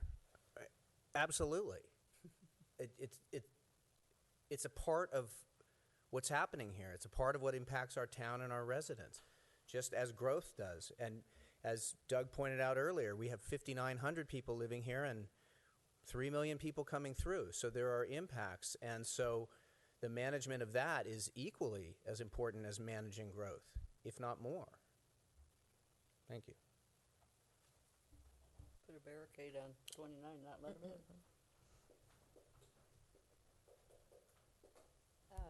I would say, you know, managed doesn't bother us. It's not a horrible word. It means exactly what we've been saying. Sustainable managed tourism is fine. What, again, you know, from the beginning, it's been about making sure that tourism isn't broadly defined in this general plan as negative, having a negative impact, having a compromise on our quality of life. We believe that managed, responsible tourism can enhance our quality of life, and it can. You know, if you look at, again, you know, just to reiterate what I said earlier, if you look at what the other towns have been able to do because they have tourism money, the fact that they're able to do their parks, the fact that they're able to pay their fire department, the fact that they're able to pay their police department, you know, it's unbelievable to me that we have Friends of the Library. The firemen have to raise their own money. We have to have, fundraisers for the fireworks. We have to have, we have no new parks except for the McCullough Foundation. Every public works department, Renaissance, put out those benches, those trash cans. We've done all the improvements to Main Street. Every single one of our city departments has to have a private funding source because the city can't do it. And for us to stick our heads in the sand and say that tourism is only going to negatively impact our life, our quality of life, is incorrect.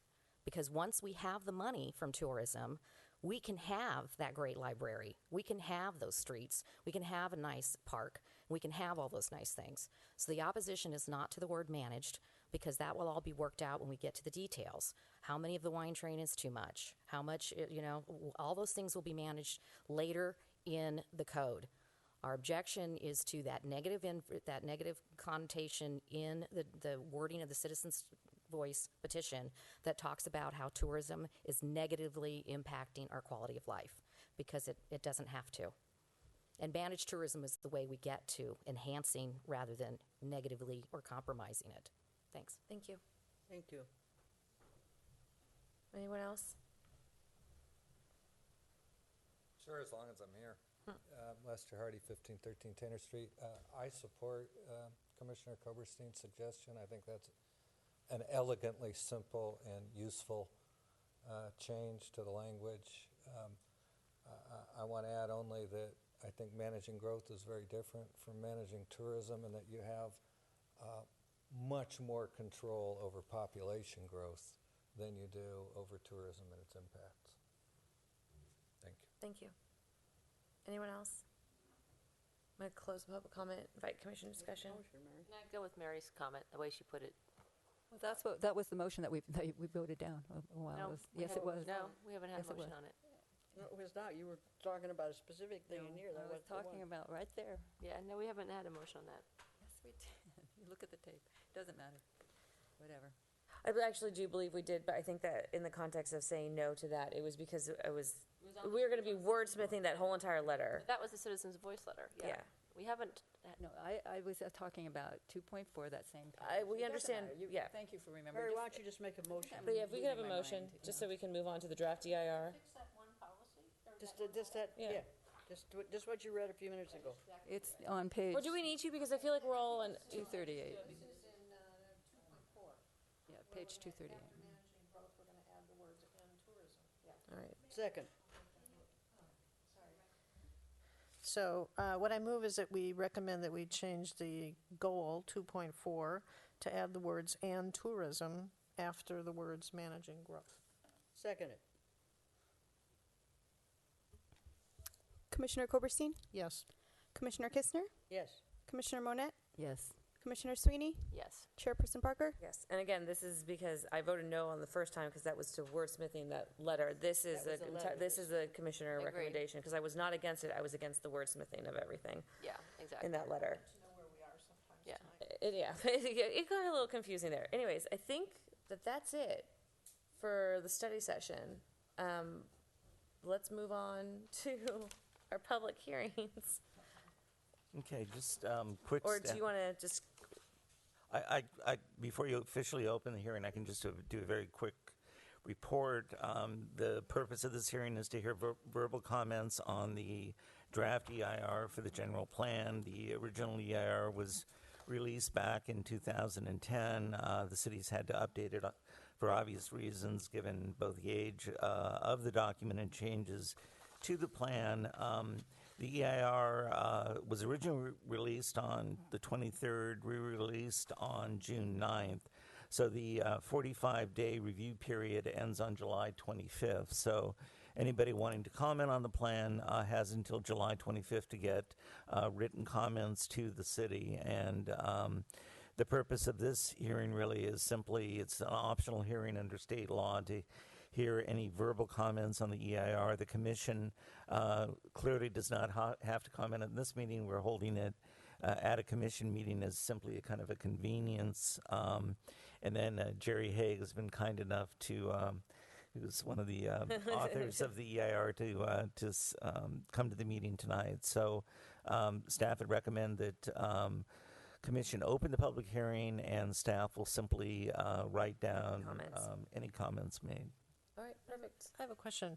Will there be another public hearing Yes, he just said. on the draft EIR before the commission? Or- Correct, before the commission and before council. Right, But this that'll isn't be on the final only EIR. opportunity. That's correct. Well, that really is on the final EIR to make a decision on its appropriateness. But it's not another comment period on the draft EIR, just as Okay. a distinction. It struck me as a little odd that we were doing this tonight, since the draft EIR just got revised and came out again, and people have until the 25th of July, I believe now, to I comment. think it was in an effort to make sure that people had as many opportunities to speak on it Yeah. and just have it be kind of a standing agenda item, because Yeah. we've gotten in trouble for people, well, bad feeling that they didn't have a chance to speak. Right. So that's all this really is. Can I ask So- for, So it'll happen again. I wanted some clarification. Do you mean that the next hearing will be on the final EIR, which will have the... No. The next hearing will be... Let me clarify.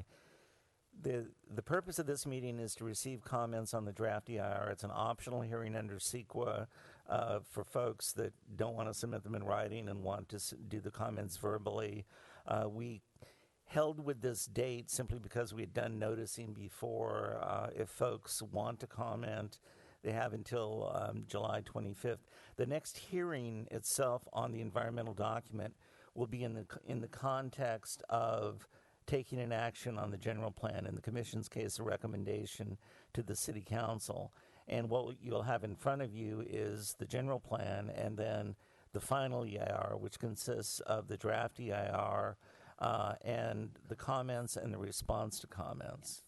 But we can have another meeting before the July 25th. If the Commission wants, we can notice and have another hearing to receive verbal comments. It doesn't look like we have a... We're not supposed to comment back yet. No, we don't comment back. It's simply, it's kind of I wouldn't say perfunctory, but it's simply a way of receiving comments.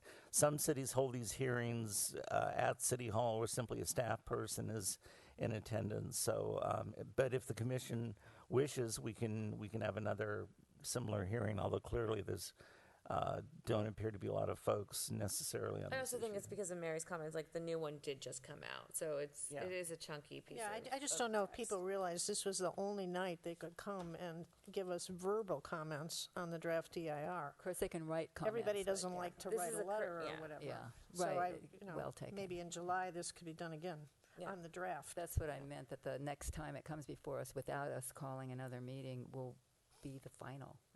So, yeah. It's completely up to the Commission. My experience has been you typically get most of your comments in writing, but once again, it's up to the Commission. All right, with that, I'm going to open up the public comment.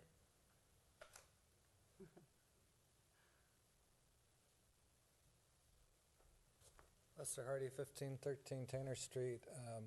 I would appreciate a subsequent opportunity to present my comments to the Commission. Thank you. Noted. Anyone else? Going to close the public comment, invite Commission discussion, and just lead it off with, yes, I think we should have another one that doesn't start at 9:10. Yes. And we can just, Aaron, Absolutely. can you just let Noah know? Thank you. I think that's pretty much probably all we need to do on this one, and then we can do our last public hearing on the demolition permit at 1484 and 1486 Silver Springs Avenue. Yep. So this project site consists of two relatively flat parcels totaling just under 41,000 square feet and is currently developed with two single-family homes, one of which is in a serious state of disrepair. The applicant requests approval to demolish these homes. This property was previously approved for a 4-lot subdivision, the condition of which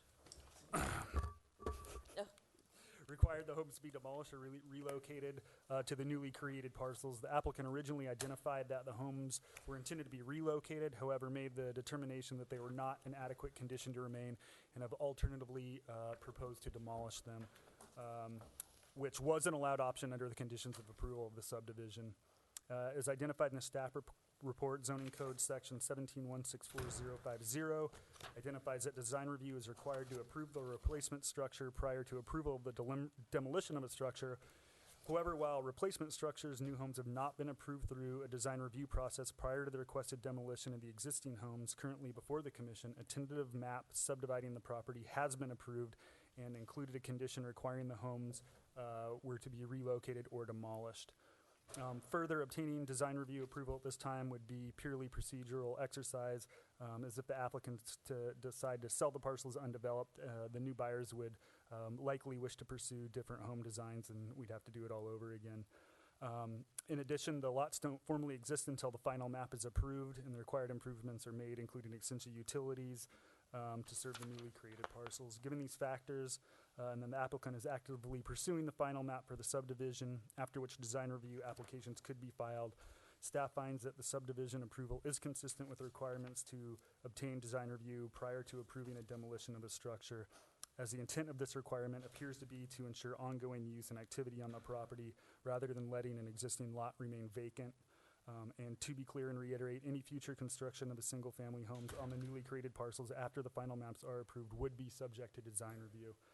For these reasons, staff recommends that the Planning Commission accept the required findings and approve demolition of the two homes at 1484 and 1486 Sulphur Springs Road to accommodate and implement the approved subdivision of the property. I don't think I've ever heard you speak so quickly. I've tried. I know. I thought about skipping a big chunk of it. Are there any questions of staff? I do. Can you explain to me?